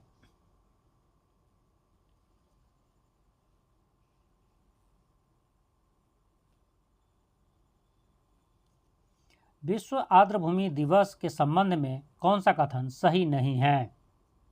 यह प्रतिवर्ष 2 फरवरी को मनाया जाता है, यह सही है। वर्ष 2025 के लिए इसकी थीम है हमारे साझा भविष्य के लिए वेटलैंड की सुरक्षा, यह भी सही है। पहली बार यह दिवस 1975 में मनाया गया था, यह गलत है क्योंकि 1975 में नहीं 1997 में मनाया गया था पहली बार। भारत में अब कुल 89 आर्द्रभूमियों को रामसर की सूची में शामिल किया जा चुका है, यह सही है। यदि क्वेश्चंस आपसे ये पूछे भारत में टोटल कितने रामसर साइट है वर्तमान में, तो यह 89 है। तो अकॉर्डिंग टू क्वेश्चंस आपका आंसर होगा ऑप्शन सी, क्योंकि यही गलत है। 1975 की जगह 1997 में होना चाहिए था।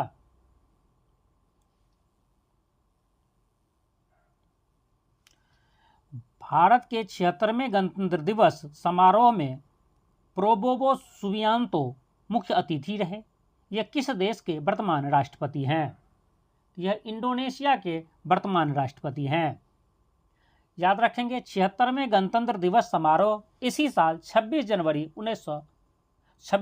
2025 को मनाया गया है, जिसके चीफ गेस्ट जो है इंडोनेशिया के राष्ट्रपति प्रोबोवो सुबियांतो थे। और याद रखेंगे एक चीज़ और यहाँ से कि हमारा जो पहला गणतंत्र दिवस हम 26 जनवरी 1950 को मनाए थे, उस दिन भी जो हमारे चीफ गेस्ट थे, जो उस समारोह के चीफ गेस्ट थे, ये भी इंडोनेशिया के पहले प्रेसिडेंट थे और उनका नाम था सुकार्नो। याद रखेंगे, इंडोनेशिया के जो सुकार्नो जी थे, यह पहले राष्ट्रपति थे इंडोनेशिया के और हमारे गणतंत्र दिवस समारोह के पहले चीफ गेस्ट भी थे।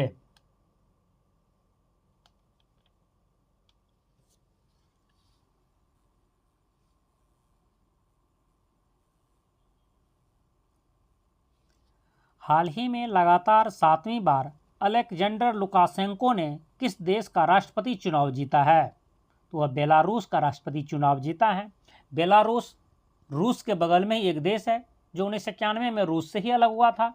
जिस तरह से रूस में पुतिन का शासन है, पुतिन लंबे समय से रूस के राष्ट्रपति बने हुए हैं, उसी तरह से रूस के ही पड़ोसी देश बेलारूस में लुकाशेंको पिछले 7 बार से इलेक्शन जीत रहे हैं और वहाँ पर बैठे हुए हैं।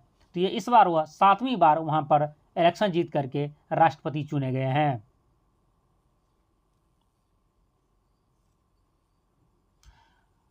हाल ही में गैर सरकारी संगठन प्रथम फाउंडेशन द्वारा जारी वार्षिक शिक्षा स्थिति रिपोर्ट के अनुसार 90% से अधिक नामांकन वाले राज्यों में प्रथम 4 राज्य का सही क्रम क्या है?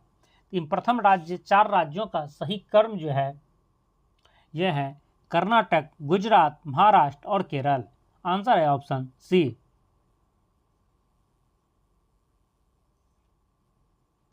हाल ही में माउंट तारानाकी को कानूनी व्यक्तित्व का दर्जा प्रदान किया गया है। यह किस देश में अवस्थित है?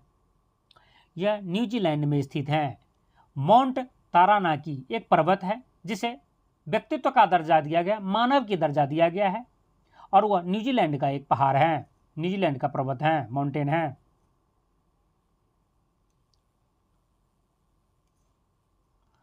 हाल ही में इंटरनेशनल साइकिलिंग यूनियन यूसीआई ने किसके इनहेल करने पर पूरी तरह प्रतिबंध लगा दिया गया है? तो वह लगा दिया है कार्बन मोनोऑक्साइड को। कार्बन मोनोऑक्साइड को लेने से पूरी तरह प्रतिबंध लगा दिया उसकी इनहेलिंग के लिए।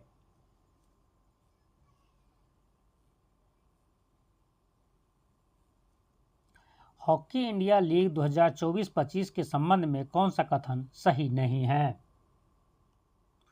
वर्ष 2024-25 का खिताब बंगाल टाइगर्स ने जीता, यह सही है। इस वर्ष उपविजेता टीम हैदराबाद तूफानी रही, यह भी सही है। इसका फाइनल मुकाबला बिरसा मुंडा अंतर्राष्ट्रीय हॉकी स्टेडियम में खेला गया, यह भी सही है। यह स्टेडियम झारखंड में है, यह गलत है, क्योंकि बिरसा मुंडा अंतर्राष्ट्रीय हॉकी स्टेडियम झारखंड में नहीं, यह उड़ीसा में है। ठीक है, यह इंपॉर्टेंट क्वेश्चन है, यहाँ से सीधी सी यह क्वेश्चन आपके एग्जाम में पूछा जा सकता है। बिरसा मुंडा अंतर्राष्ट्रीय हॉकी स्टेडियम कहाँ है? याद रखेंगे यह उड़ीसा राज्य के राउरकेला में स्थित है।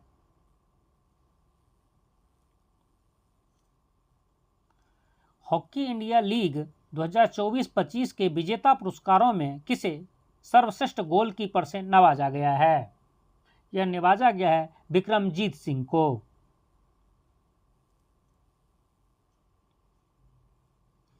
विश्व कैंसर दिवस के संबंध में कौन सा कथन सही नहीं है? यह प्रतिवर्ष 4 फरवरी को मनाया जाता है, मतलब विश्व कैंसर दिवस प्रत्येक वर्ष 4 फरवरी को मनाया जाता है, यह सही है। वर्ष 2025 के लिए इसकी थीम है यूनाइटेड बाय यूनिक, यह भी सही है। इस दिवस की शुरुआत वर्ष 2005 में की गई थी, यह गलत है, क्योंकि इसकी शुरुआत 2000 में की गई थी। याद रखेंगे 2000 में की गई थी, और यह 4 फरवरी 2000 को इसकी शुरुआत की गई थी। पहली बार जो विश्व कैंसर दिवस मनाया गया था ये 4 फरवरी 2000 को मनाया गया था। तब से प्रत्येक वर्ष 4 फरवरी को विश्व कैंसर दिवस मनाया जाता है। तो अकॉर्डिंग टू क्वेश्चंस आंसर होगा option C. Union for International Cancer Control UICC cancer के खिलाफ बचाव में अग्रणीय अंतर्राष्ट्रीय संगठन है, संस्था है, यह भी सही है।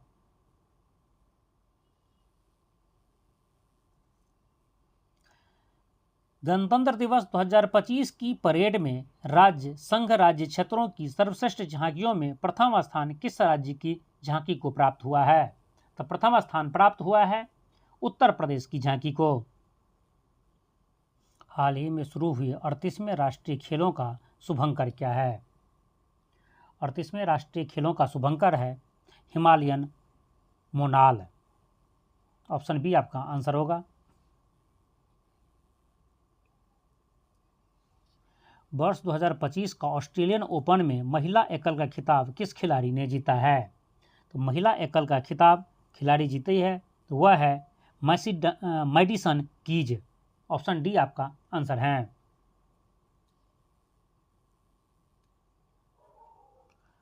हाल ही में विश्व स्वास्थ्य संगठन WHO द्वारा किस देश को आधिकारिक तौर पर मलेरिया मुक्त घोषित किया गया है?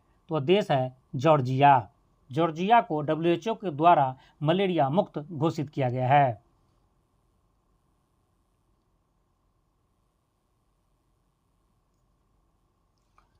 नीति आयोग द्वारा वित्तीय स्वास्थ्य सूचकांक 2025 रिपोर्ट में कौन सा राज्य सर्वश्रेष्ठ प्रदर्शक रहा है? तो राज्य है उड़ीसा। उड़ीसा सबसे अच्छा प्रदर्शक रहा है वित्तीय स्वास्थ्य सूचकांक 2025 में। पहला महिला हॉकी इंडिया लीग 2024-25 का फाइनल कहां आयोजित किया गया है? यह आयोजित किया गया है रांची में। पहला महिला हॉकी इंडिया लीग 2024-25 का फाइनल रांची में हुआ है। पद्म पुरस्कार 2025 के बारे में निम्नलिखित में से कौन सा कथन सही नहीं है? गलत कथन को आपको चूज करना है इन 4 ऑप्शन में से। पहले ही आपको मैं बता दूं, जो पद्म पुरस्कार 2025 इस साल दिया गया है, जिनमें से 7 लोगों को पद्म विभूषण, 19 को पद्म भूषण और 113 को पद्मश्री दिए गए हैं। टोटल 139 लोगों को यह पुरस्कार प्रदान किया गया है। तो इसी से रिलेटेड क्वेश्चंस आपको यहाँ पर मिलेंगे। पहला ऑप्शन है, इस वर्ष 7 लोगों को पद्म विभूषण दिए जा चुके हैं। यह सही है, जैसे कि मैं आपको पहले बता चुका हूँ। पद्म पुरस्कारों में 13 लोगों को मरणोपरांत यह पुरस्कार दिया है। यह भी सही है।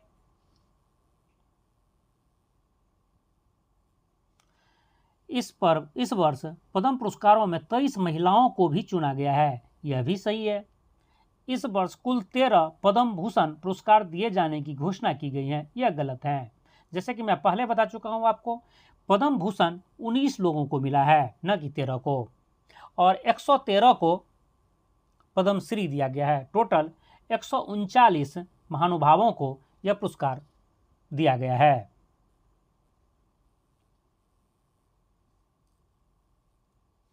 यूनेस्को के रामसर कन्वेंशन द्वारा किन 2 शहरों को अंतर्राष्ट्रीय स्तर पर वेटलैंड शहरों के रूप में मान्यता दी गई है?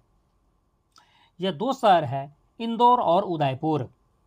भारत के सिर्फ 2 शहर इंदौर और उदयपुर को यूनेस्को के रामसर कन्वेंशन द्वारा 2 अंतर्राष्ट्रीय स्तर की वेटलैंड शहर की मान्यता दी गई है।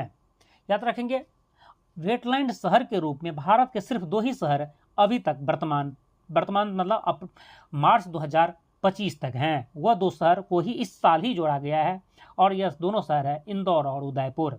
एक्चुअली भारत सरकार के द्वारा 3 शहरों को लिस्ट दिया गया था, इंदौर, उदयपुर और भोपाल का, जिनमें से उन्होंने भोपाल को इसमें सम्मिलित नहीं किया गया है, इंदौर और उदयपुर को सम्मिलित किया है।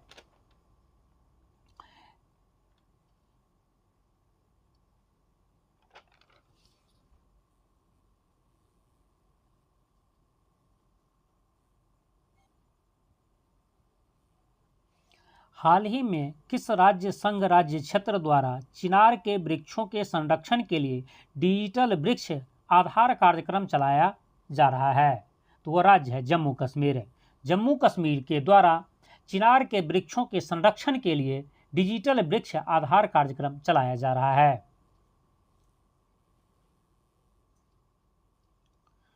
हाल ही में वित्त मंत्री निर्मला सीतारमण द्वारा बजट 2025-26 पेश किया गया है।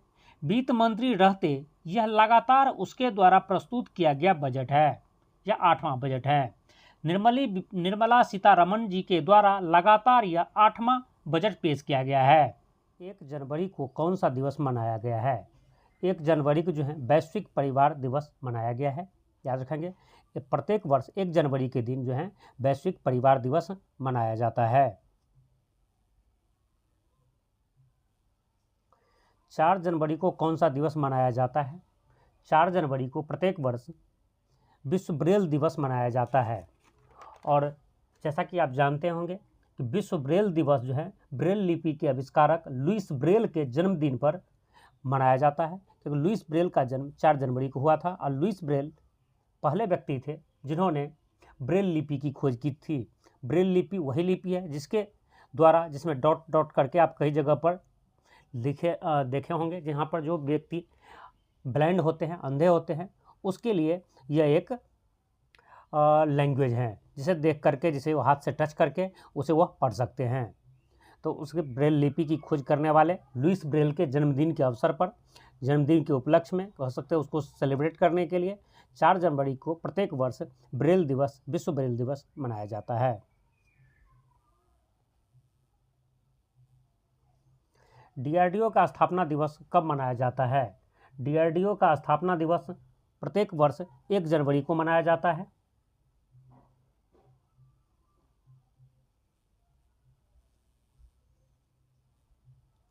विश्व युद्ध अनाथ दिवस किस दिन मनाया जाता है? विश्व युद्ध अनाथ दिवस जो है प्रत्येक वर्ष 6 जनवरी को मनाया जाता है। यह जो दिन है, यह उन बच्चों के प्रति जागरूकता बढ़ाने के लिए मनाया जाता है जो युद्ध में अनाथ हुए थे। जैसे कि आप जानते हैं, जब भी युद्ध होते हैं, बहुत सारे बच्चे उसमें अनाथ होते हैं, क्योंकि बहुत सारे सैनिक शहीद हो जाते हैं। जैसे कि रिसेंटली आप देख रहे होंगे यूक्रेन और रशिया के बीच युद्ध चल रहा है, और वह पिछले 3 सालों से लगभग चल ही रहा है। ठीक है, बहुत सारे लोग उसमें अनाथ हुए हैं। इजराइल और हमास के बीच में युद्ध, ये भी आप देख रहे हैं, पिछले 1 साल से ज़्यादा हो चुका है, ये युद्ध भी चल रहे हैं। मतलब इन तरह के युद्ध में जो बच्चे अनाथ होते हैं उसको याद करने के लिए कह सकते हैं, उसके प्रति सहानुभूति और ऐसा घटनाएं न हो इसके लिए जागरूकता के लिए प्रत्येक वर्ष 6 जनवरी को विश्व युद्ध अनाथ दिवस मनाया जाता है।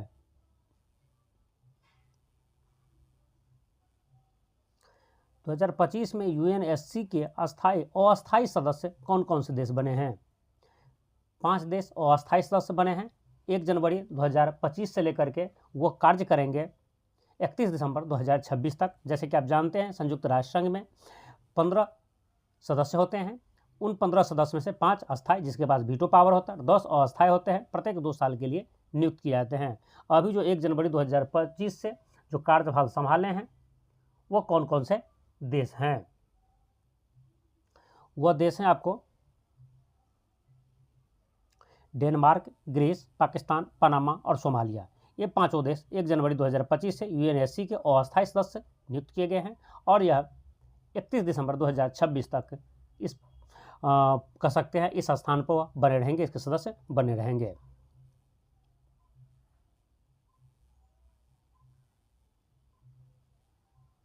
हाल ही में सुधारों का वर्ष किस मंत्रालय ने घोषित किया है? हाल ही में सुधारों का वर्ष जो है यह रक्षा मंत्रालय के द्वारा घोषित किया गया। रक्षा मंत्रालय ने सुधारों का वर्ष घोषित किया, और वह 2025 को सुधारों का वर्ष घोषित किया है। याद रखिए कि किस वर्ष को? तो 2025 को सुधारों का वर्ष रक्षा मंत्रालय के द्वारा घोषित किया गया है। उत्तर प्रदेश की स्थापना दिवस किस थीम के साथ मनाया जा रहा है? उत्तर प्रदेश का जो स्थापना दिवस है वह हमारी संस्कृति हमारी पहचान थीम के अनुसार मनाया जा रहा है, थीम के साथ मनाया जा रहा है।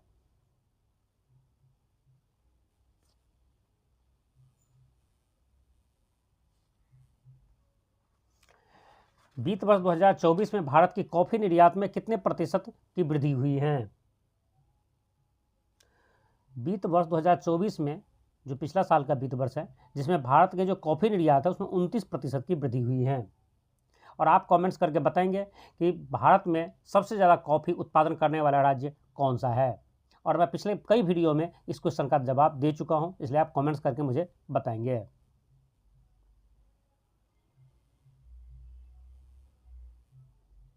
भारत में ग्रामीण सड़कों का निर्माण 2014 से अब तक कितने लाख किलोमीटर हुआ है?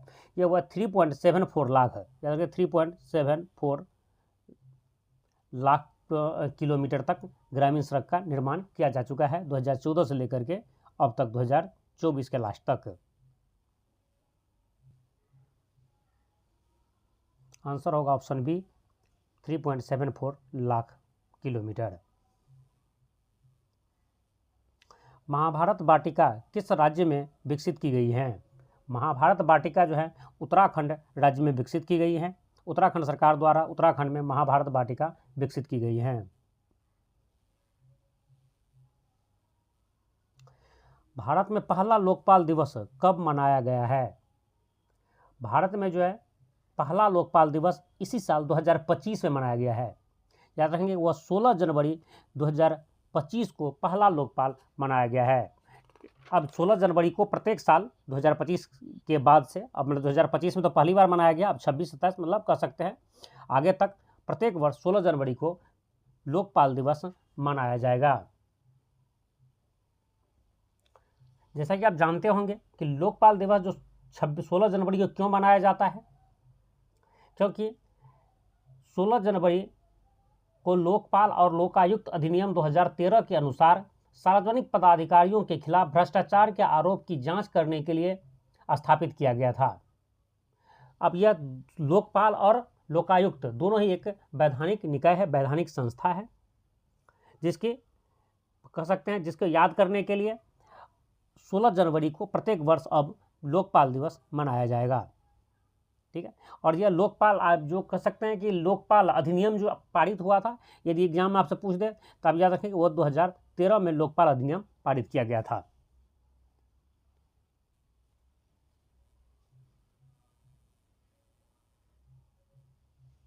एक जनवरी 2025 को किस देश में बुर्का पहनने पर प्रतिबंध लगा दिया गया है? वह देश है स्विट्जरलैंड। यूरोप का एक देश है स्विट्जरलैंड, जो एक विकसित देश है। स्विट्जरलैंड ने पूरी तरह से बुर्का पहनने पर प्रतिबंध लगा दिया है 1 जनवरी 2025 से। गुजरात में 1 जनवरी 2025 को किस नए जिले की घोषणा की गई है? गुजरात में जो नए जिले की घोषणा की गई है उसके जिले का नाम है वाव थराद। वाव थराद नया जिला गुजरात का बन चुका है और गुजरात में अब टोटल जिला की संख्या 34 हो गई है। ठीक है, वाव थराद से पहले 33 जिला थी और वाव थराद बनने के बाद 34 जिला हो चुके हैं गुजरात में। यह 34वां जिला है गुजरात की। 26 से 30 दिसंबर 2024 तक 18वां एलिफेंट एंड टूरिज्म फेस्टिवल कहाँ मनाया गया है? यह मनाया गया है नेपाल में। याद रखेंगे, ये एक इंपॉर्टेंट क्वेश्चन है, हो सकता है आपके एग्जाम में यह क्वेश्चन पूछा जा सके, क्योंकि 26 से 30 दिसंबर 2024 तक 18वां एलिफेंट एंड टूरिज्म फेस्टिवल कहाँ मनाया गया है? यह नेपाल में मनाया गया है।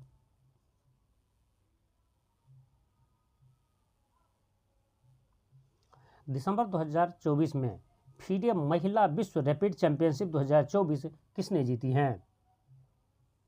तो वह जीती है कोनेरू हम्पी ने। एक कोनेरू हम्पी एक शतरंज खिलाड़ी है जिन्होंने फीडे महिला विश्व रैपिड चैंपियनशिप 2024 जीती हैं और यह सेकेंड टाइम जीती हैं। याद रखेंगे, यह दूसरी बार जीती हैं।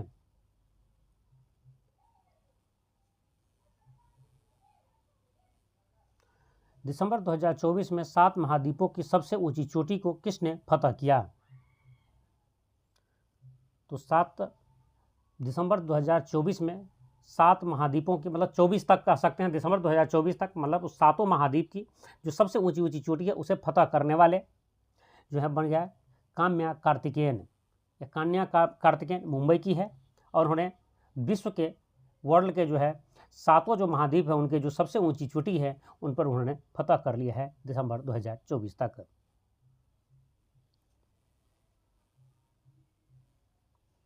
हाल ही में कहाँ पैंगोत्सो लेक के पास छत्रपति शिवाजी की 30 फीट ऊंची प्रतिमा स्थापित की गई है? तो वह है लद्दाख। लद्दाख में जो पैंगोंग त्सो लेक है उसके बगल में 30 फीट ऊंची शिवाजी की प्रतिमा स्थापित की गई है। याद रखें, यदि आपके एग्जाम में यह क्वेश्चन पूछा जाएगा तो यहाँ ऑप्शन में तो नहीं दिया गया, लेकिन इस ऑप्शन में महाराष्ट्र जरूर होगा, क्योंकि शिवाजी, छत्रपति शिवाजी महाराष्ट्र में बहुत फेमस है। महाराष्ट्र में उसे भगवान की तरह लोग पूजते हैं, इसलिए उसका ऑप्शन में भगवान मुझे महाराष्ट्र का नाम जरूर होगा आपको कन्फ्यूज करने के लिए। और पैंगोंग त्सो लेक, याद रखिए यह भी कहाँ पर है, यह कई एग्जाम में पूछा जा चुका है पास्ट में कि यह पैंगोंग त्सो लेक किस राज्य में है, कहाँ है? तो यह लद्दाख में है। उसी के बगल में छत्रपति शिवाजी की 30 फीट ऊंची मूर्ति स्थापित की गई है।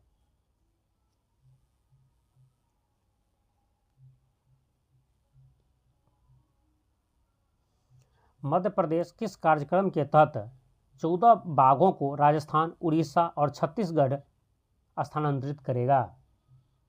इस कार्यक्रम का नाम है पशु विनिमय कार्यक्रम। पशु विनिमय कार्यक्रम के तहत मध्य प्रदेश द्वारा राजस्थान, उड़ीसा और छत्तीसगढ़ को 14 बाघ भेजे जाएंगे। यहाँ से 2-3 क्वेश्चंस आपके एग्जाम में पूछे जा सकते हैं। यह तो पहला क्वेश्चन यही पूछे जाएंगे, ये किस कार्यक्रम का क्या नाम है जिसके थ्रू 14 बाघों को राजस्थान, उड़ीसा और छत्तीसगढ़ स्थानांतरित किए जाएंगे? तो याद रखेंगे पशु विनिमय कार्यक्रम। दूसरा है किसके द्वारा पशु विनिमय कार्यक्रम के थ्रू राजस्थान, उड़ीसा और छत्तीसगढ़ को किसके द्वारा 14 बाघ दिए जाएंगे? तो याद रखिए मध्य प्रदेश के द्वारा। और किन राज्यों को दिए जाएंगे, यह क्वेश्चन भी आपके एग्जाम में पूछा सकता है, राजस्थान, उड़ीसा और छत्तीसगढ़ को। इस सारे के सारे पॉइंट्स आपको यहाँ से याद रखना है। और यहाँ एक चीज़ और आपको बता दूँ कि टाइगर रिजर्व के मामले में भारत के जो सबसे ज़्यादा टाइगर रिजर्व रखने वाले राज्य हैं वह मध्य प्रदेश हैं। वर्तमान तक अभी मार्च 2025 तक मध्य प्रदेश में 9 टाइगर रिजर्व हो चुके हैं। रिसेंटली 2 टाइगर रिजर्व को मध्य प्रदेश सरकार द्वारा मान्यता दिया गया है। तो अब टोटल 9 टाइगर रिजर्व के साथ मध्य प्रदेश सबसे ज़्यादा टाइगर रिजर्व रखने वाले राज्य बन चुके हैं। हाल ही में किस राज्य ने स्वार SWAR प्लेटफॉर्म लॉन्च किया है? तो वह राज्य है गुजरात। गुजरात के द्वारा स्वार प्लेटफॉर्म लॉन्च किया गया है।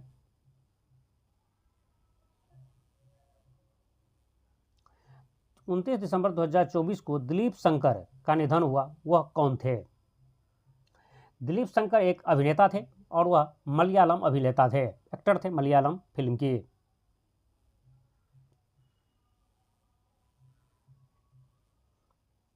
हाल ही में उद्योग संवर्धन और आंतरिक व्यापार विभाग ने किस निजी कंपनी के साथ समझौता ज्ञापन पर हस्ताक्षर किया है? तो निजी कंपनी है बोट के साथ ये समझौता किया है।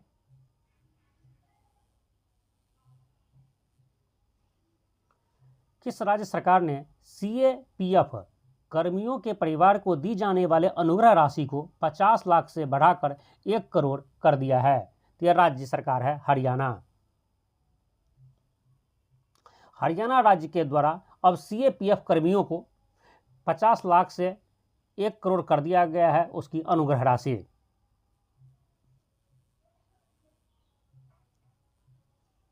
सुशासन दिवस के अवसर पर विकसित पंचायत कर्मयोगी पहल किसने शुरू की है? यह शुरू की है डॉक्टर जितेंद्र सिंह। डॉक्टर जितेंद्र सिंह जी द्वारा सुशासन दिवस के अवसर पर विकसित पंचायत कर्मयोगी पहल की शुरुआत की गई है। और याद रखेंगे सुशासन दिवस अटल बिहारी वाजपेयी के जन्म दिवस के अवसर पर 25 दिसंबर को मनाया जाता है। याद रखेंगे 25 दिसंबर को। प्रत्येक वर्ष सुशासन दिवस 25 दिसंबर को मनाया जाता है और इस साल 25 दिसंबर को सुशासन दिवस के अवसर पर डॉक्टर जितेंद्र सिंह जी के द्वारा विकसित पंचायत कर्मयोगी योजना की शुरुआत की गई।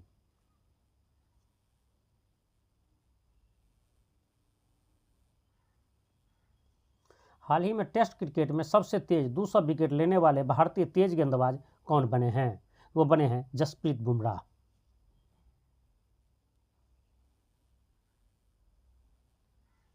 हाल ही में किस देश ने J-36 नामक छठी पीढ़ी की स्टील्थ फाइटर जेट का अनावरण किया है? तो वह देश है चीन। चीन द्वारा J-36 नाम से छठी पीढ़ी की 6 पीढ़ी की स्टील्थ फाइटर जेट बनाया गया है, उसका अनावरण किया गया, उसका उद्घाटन किया गया, उसका प्रदर्शनी किया गया है। और छठी पीढ़ी के अब तक अमेरिका के द्वारा या कह सकते हैं आप दुनिया के किसी भी देश के द्वारा यह फाइटर प्लेन अभी तक नहीं बनाया गया है। चाइना ऐसा करने वाला पहला देश बन गया है।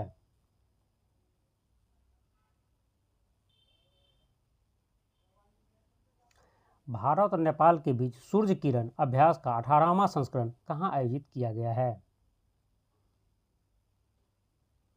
यह आयोजित किया है झलझंडी क्षेत्र, सलझंडी क्षेत्र में भारत और नेपाल के द्वारा सूर्य किरण अभ्यास का आयोजन किया गया है।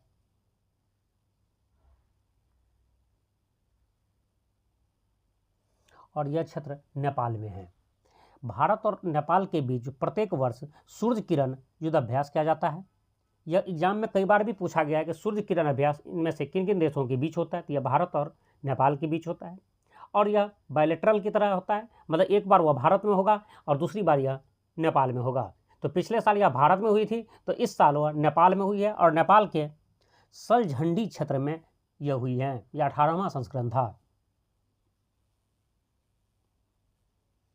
दिसंबर 2024 में ग्रामीण घरों में 100% पाइप जलापूर्ति हासिल करने वाला 5वां राज्य बना है। तो वह 5वां राज्य बना है पंजाब। ठीक है, और पहला राज्य था गोवा। प्रत्येक ग्रामीण घरों में 100% पाइप से जलापूर्ति करने वाला पहला राज्य गोवा था और 5वां राज्य पंजाब बन गया है।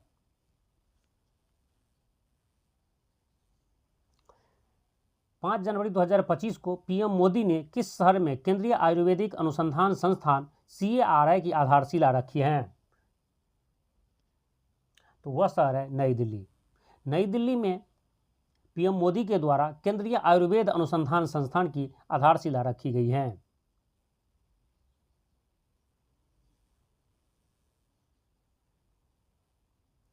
छह जनवरी 2025 को किसने पंचायत से सांसद 2.0 पहल का शुभारंभ किया है? यह किया है हम ओम बिरला जी के द्वारा। 6 जनवरी 2025 को पंचायत से सांसद 2.0 की शुरुआत ओम बिरला जी के द्वारा किया गया है, जो हमारे लोकसभा स्पीकर हैं। हाल ही में किस देश द्वारा दुनिया की सबसे तेज ट्रेन का प्रोटोटाइप पेश किया गया है? तो यह देश भी चीन है। जैसे कि आप जानते हैं, पिछले क्वेश्चन में मैं आपको बता चुका हूँ, 6th जनरेशन की J-36 नाम से जो फाइटर प्लेन बनाने वाले जो पहला देश है दुनिया का, वो अभी चीन बना है। उन्होंने उनका, और दूसरी चीज़, दुनिया की सबसे तेज ट्रेन, जो सबसे तेज कह सकते हैं ट्रेन की जो प्रोटोटाइप पेश किया है, बनाया है, वह देश भी चीन है। यह बुलेट ट्रेन है और इसकी स्पीड जो है 450, याद रखिए 450 किलोमीटर पर आवर रहने वाली हैं। 450 किलोमीटर पर आवर की स्पीड से चलने वाली यह पहली ट्रेन होगी जिसकी प्रोटोटाइप चीन द्वारा बनाया गया है। हाल ही में ASFA किस राज्य में कुछ क्षेत्रों में पुनः लागू किया गया है? तो यह मणिपुर में लागू किया गया है। मणिपुर से ASFA जो पहले ही खत्म कर दिया गया था, जिसे पुनः दोबारा नवंबर 2024 में कुछ समय के लिए लागू किया गया है कुछ क्षेत्रों में। राफेल नाडाल ने अपना आखिरी मैच किस प्रतियोगिता में खेला है? राफेल नाडाल अपना आखिरी मैच डेविस कप में खेला है।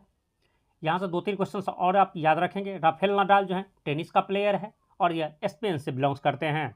यह कई एग्जाम में पूछा गया है दोनों क्वेश्चंस कि राफेल नाडाल इनमें से किस देश से बिलोंग्स करते हैं, मतलब किस देश के हैं, स्पेन के हैं, और किस खेल से संबंधित है? तो याद रखेंगे यह टेनिस से संबंधित है। और यहाँ भी याद रखेंगे डेविस कप भी टेनिस से संबंधित हैं।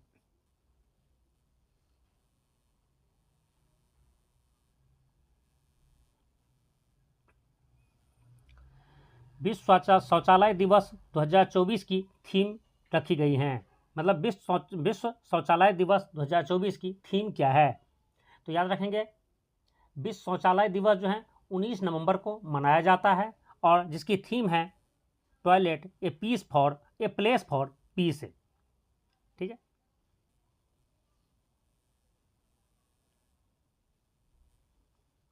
महिला एशियन हॉकी चैंपियनशिप ट्रॉफी 2024 की विजेता टीम कौन है? तो महिला एशियन हॉकी चैंपियनशिप ट्रॉफी 2024 की विजेता टीम भारत है। ठीक है, ऑप्शन सी आपका आंसर है। और जो महिला एशियन हॉकी चैंपियनशिप ट्रॉफी 2024 जो भारत जीता है वह चीन को हरा करके, और भारत यह 3rd टाइम्स जीता है, तीसरी बार जीता है। ठीक है, इससे पहले भारत 2 बार और यह जो है से एशियन हॉकी चैंपियनशिप, महिला एशियन हॉकी चैंपियनशिप ट्रॉफी जीत चुका है। और यह क्वेश्चंस वेरी इंपॉर्टेंट है, खास करके उन स्टूडेंट्स के लिए जो बिहार बेस किसी भी एग्जाम का प्रिपरेशन कर रहे हैं, क्योंकि इस चैंपियनशिप की जो फाइनल मैच हुआ है वो राजगीर में हुआ है। यह बिहार के नालंदा जिला के राजगीर में यह मैच खेला गया है।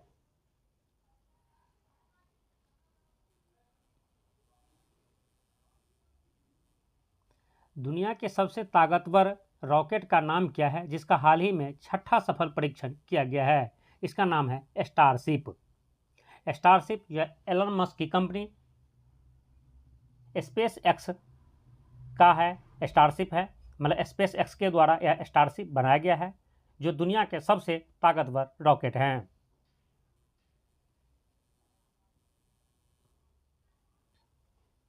हाल ही में किस अंतरिक्ष एजेंसी द्वारा GSAT-N2 सैटेलाइट लॉन्च किया गया है? यह जो है स्पेस एक्स के द्वारा लॉन्च किया गया है। याद रखेंगे GSAT-N2 जो सैटेलाइट है यह इसरो का सैटेलाइट है जिसे स्पेस एक्स के द्वारा लॉन्च किया गया है। ये दो क्वेश्चन यहाँ पर है, लॉन्च किसके द्वारा किया गया है? यह स्पेस एक्स के द्वारा किया गया है जो एलन मस्क की कंपनी है, अमेरिकन कंपनी है। और यह GSAT-N2 जो है वो इसरो का सैटेलाइट है।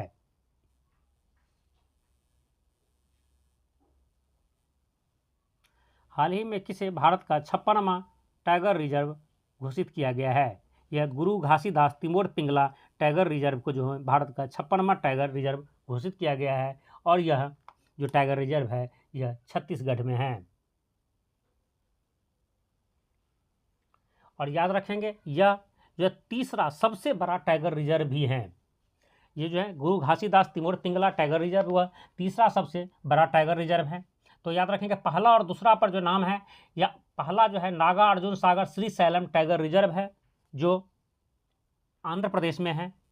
और दूसरा जो है यह मानस टाइगर रिजर्व जो असम में है, वह दूसरा सबसे बड़ा टाइगर रिजर्व है। उसके बाद यह तीसरा सबसे बड़ा टाइगर रिजर्व है गुरु घासीदास तिमोर पिंगला टाइगर रिजर्व है जो छत्तीसगढ़ में है।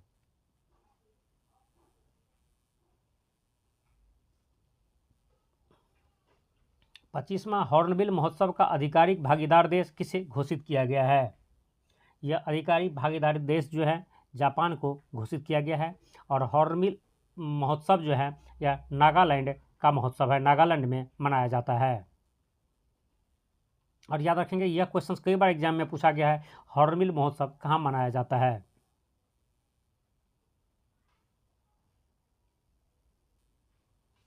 हाल ही में मणिपुर हाईकोर्ट के 8वें मुख्य न्यायाधीश के रूप में किसने शपथ ग्रहण की है? तो यह शपथ ग्रहण की है न्यायमूर्ति डी कृष्ण कुमार ने। और भारत के CJI जो वर्तमान में है यह है संजीव खन्ना जी।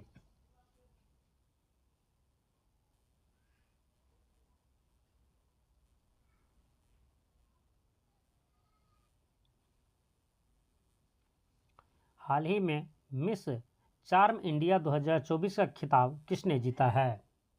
तो यह जीता है शिवांगी देसाई ने।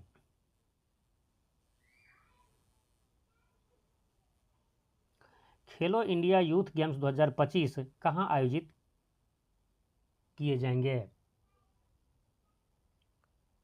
तो खेलो इंडिया यूथ गेम 2025 जो हैं यह बिहार में आयोजित किए जाएंगे।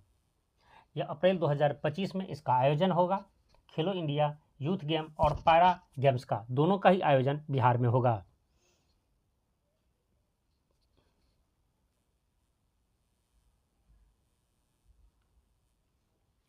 भारत का पहला AI डेटा बैंक किसने लॉन्च किया है? भारत का पहला AI डेटा बैंक जो है विज्ञान एवं प्रौद्योगिकी मंत्रालय द्वारा लॉन्च किया गया है। ऑप्शन बी आपका आंसर है। प्रतिवर्ष विश्व एड्स दिवस कब मनाया जाता है? तो प्रतिवर्ष विश्व एड्स दिवस जो है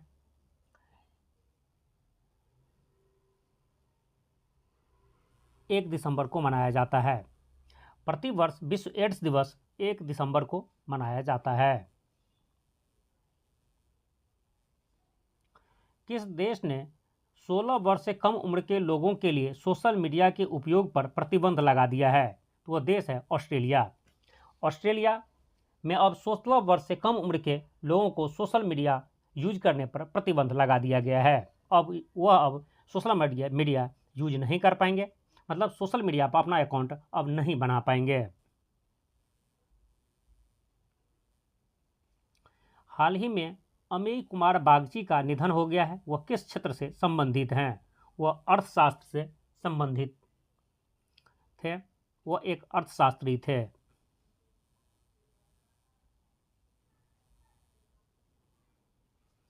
15 में भारतीय अंतर्राष्ट्रीय फिल्म महोत्सव में सर्वश्रेष्ठ फिल्म का गोल्डन पीकॉक पुरस्कार किस फिल्म को दिया गया है? यह दिया गया है टॉक्सिक फिल्म को।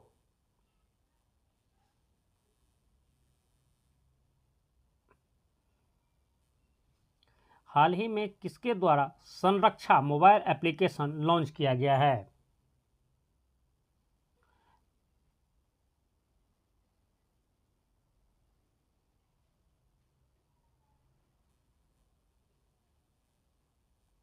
यह भारतीय रेलवे के द्वारा लॉन्च किया गया है। यहाँ भारतीय लिख दिया है, रेलवे छोड़ के भूल गया है, रेलवे। भारतीय रेलवे के द्वारा जो है मोबाइल ऐप जिसका नाम है संरक्षा, उसे लॉन्च किया गया है।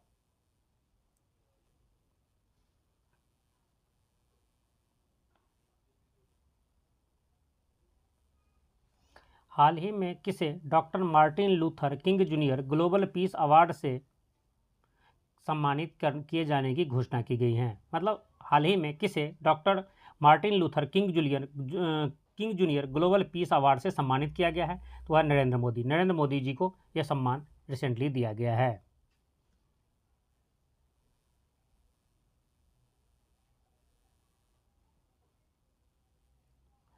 अग्नि वॉरियर अभ्यास 2024 कहाँ आयोजित किया गया है? यह देवलाली में किया गया है, जो महाराष्ट्र में है। महाराष्ट्र के देवलाली में जो है अग्नि वॉरियर युद्धाभ्यास 2024 का आयोजन किया गया है। भारत के पहले ग्रीन हाइड्रोजन ईंधन स्टेशन का उद्घाटन कहाँ किया गया है? यह लेह में किया गया है, लद्दाख के लेह सिटी में, लद्दाख के राजधानी लेह में। याद रखेंगे, यह क्वेश्चन वेरी वेरी इंपॉर्टेंट है, क्योंकि भारत के पहले ग्रीन हाइड्रोजन ईंधन स्टेशन का उद्घाटन किया गया है लेह में, लद्दाख में।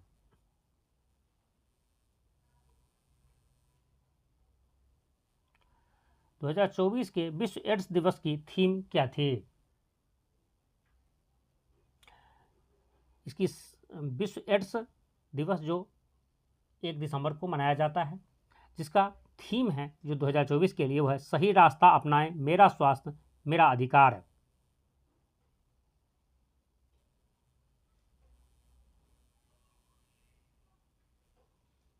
गुजरात की कौन सी सांस्कृतिक हस्तकला विरासत को हाल ही में जीआई टैग मिला है? यह जीआई टैग मिला है घड़चोला को। यह एक साड़ी है, ठीक है, साड़ी के टाइप का ही होता है, जिसे स्पेशल ओकेजन पर महिलाओं के द्वारा पहना जाता है। तो याद रखें, एग्जाम में पूछा घड़चोला क्या है? यह एक वस्त्र है, कपड़ा है, ठीक है, जिसे हाल ही में जीआई टैग दिया गया है और वह गुजरात से संबंधित है।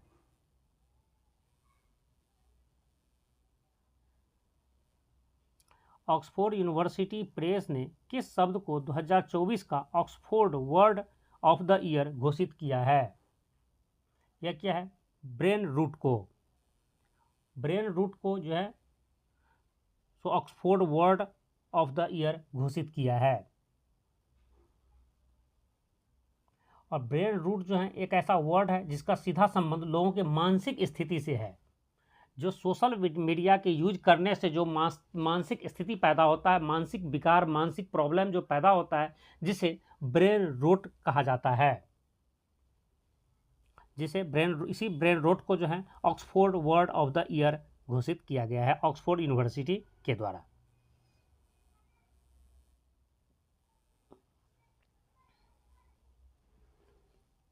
उबर ने एशिया की पहली जल परिवहन सेवा के तहत शिकारा राइड बुकिंग कहाँ शुरू की हैं?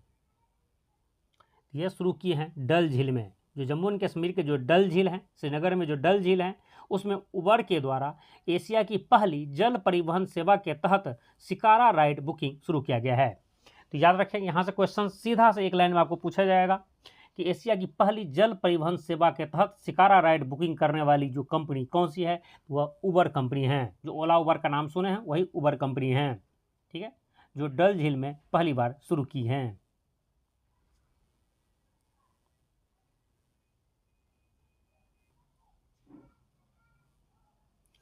किस भारतीय शहर में विश्व समुद्री सम्मेलन 2024 का आयोजन किया गया है?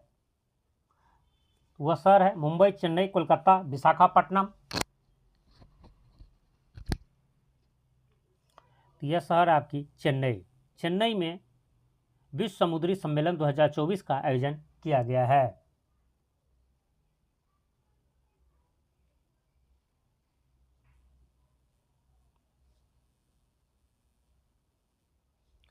भारत के महान हॉकी खिलाड़ी मेजर ध्यानचंद की पुण्यतिथि कब मनाई जाती है?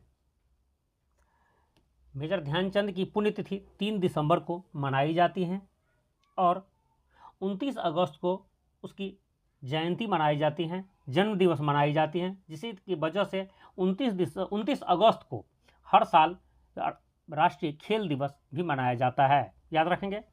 मेजर ध्यानचंद की जो पुण्यतिथि है वो 3 दिसंबर को मनाई जाती है, जबकि मेजर ध्यानचंद की जयंती जो है 29 अगस्त को मनाई जाती है। और उसी के जयंती के अवसर पर, उसी के जन्मदिन के अवसर पर प्रत्येक वर्ष राष्ट्रीय खेल दिवस मनाया जाता है।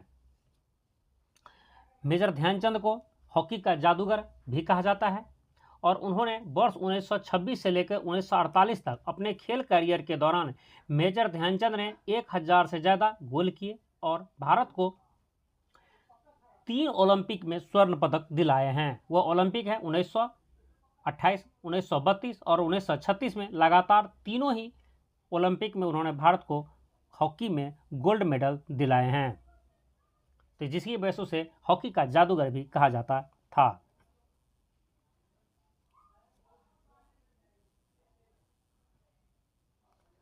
रातापानी वन्यजीव अभयारण्य को किस राज्य का 8वां बाघ अभयारण्य घोषित किया गया है? यह मध्य प्रदेश के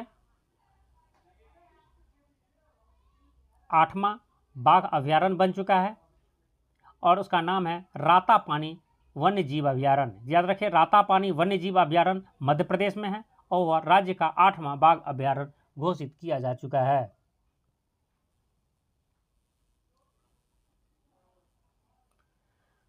हाल ही में यूनेस्को द्वारा किस भारतीय राज्य को हेरिटेज पर्यटन के लिए शीर्ष गंतव्य घोषित किया गया है? यह राज्य है पश्चिम बंगाल। पश्चिम बंगाल को रिसेंटली यूनेस्को के द्वारा हेरिटेज पर्यटन के लिए शीर्ष गंतव्य घोषित किया गया है।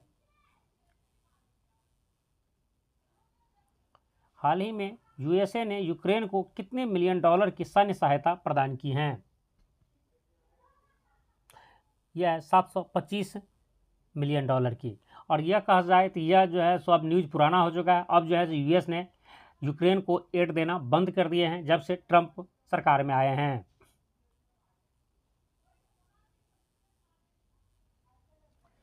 43वें भारतीय अंतर्राष्ट्रीय व्यापार मेले में बिहार मंडप को कौन सा पुरस्कार दिया गया है? तो बिहार मंडप को जो है स्वर्ण पुरस्कार दिया है, गोल्ड मेडल। यदि आपको इसका PDF चाहिए तो आप हमारे टेलीग्राम चैनल से जाकर उसे डाउनलोड कर सकते हैं। टेलीग्राम चैनल का भी नाम BPSC दर्पण ही है। उसका लिंक्स आपको इस वीडियो के डिस्क्रिप्शन बॉक्स में भी मिल जाएंगे।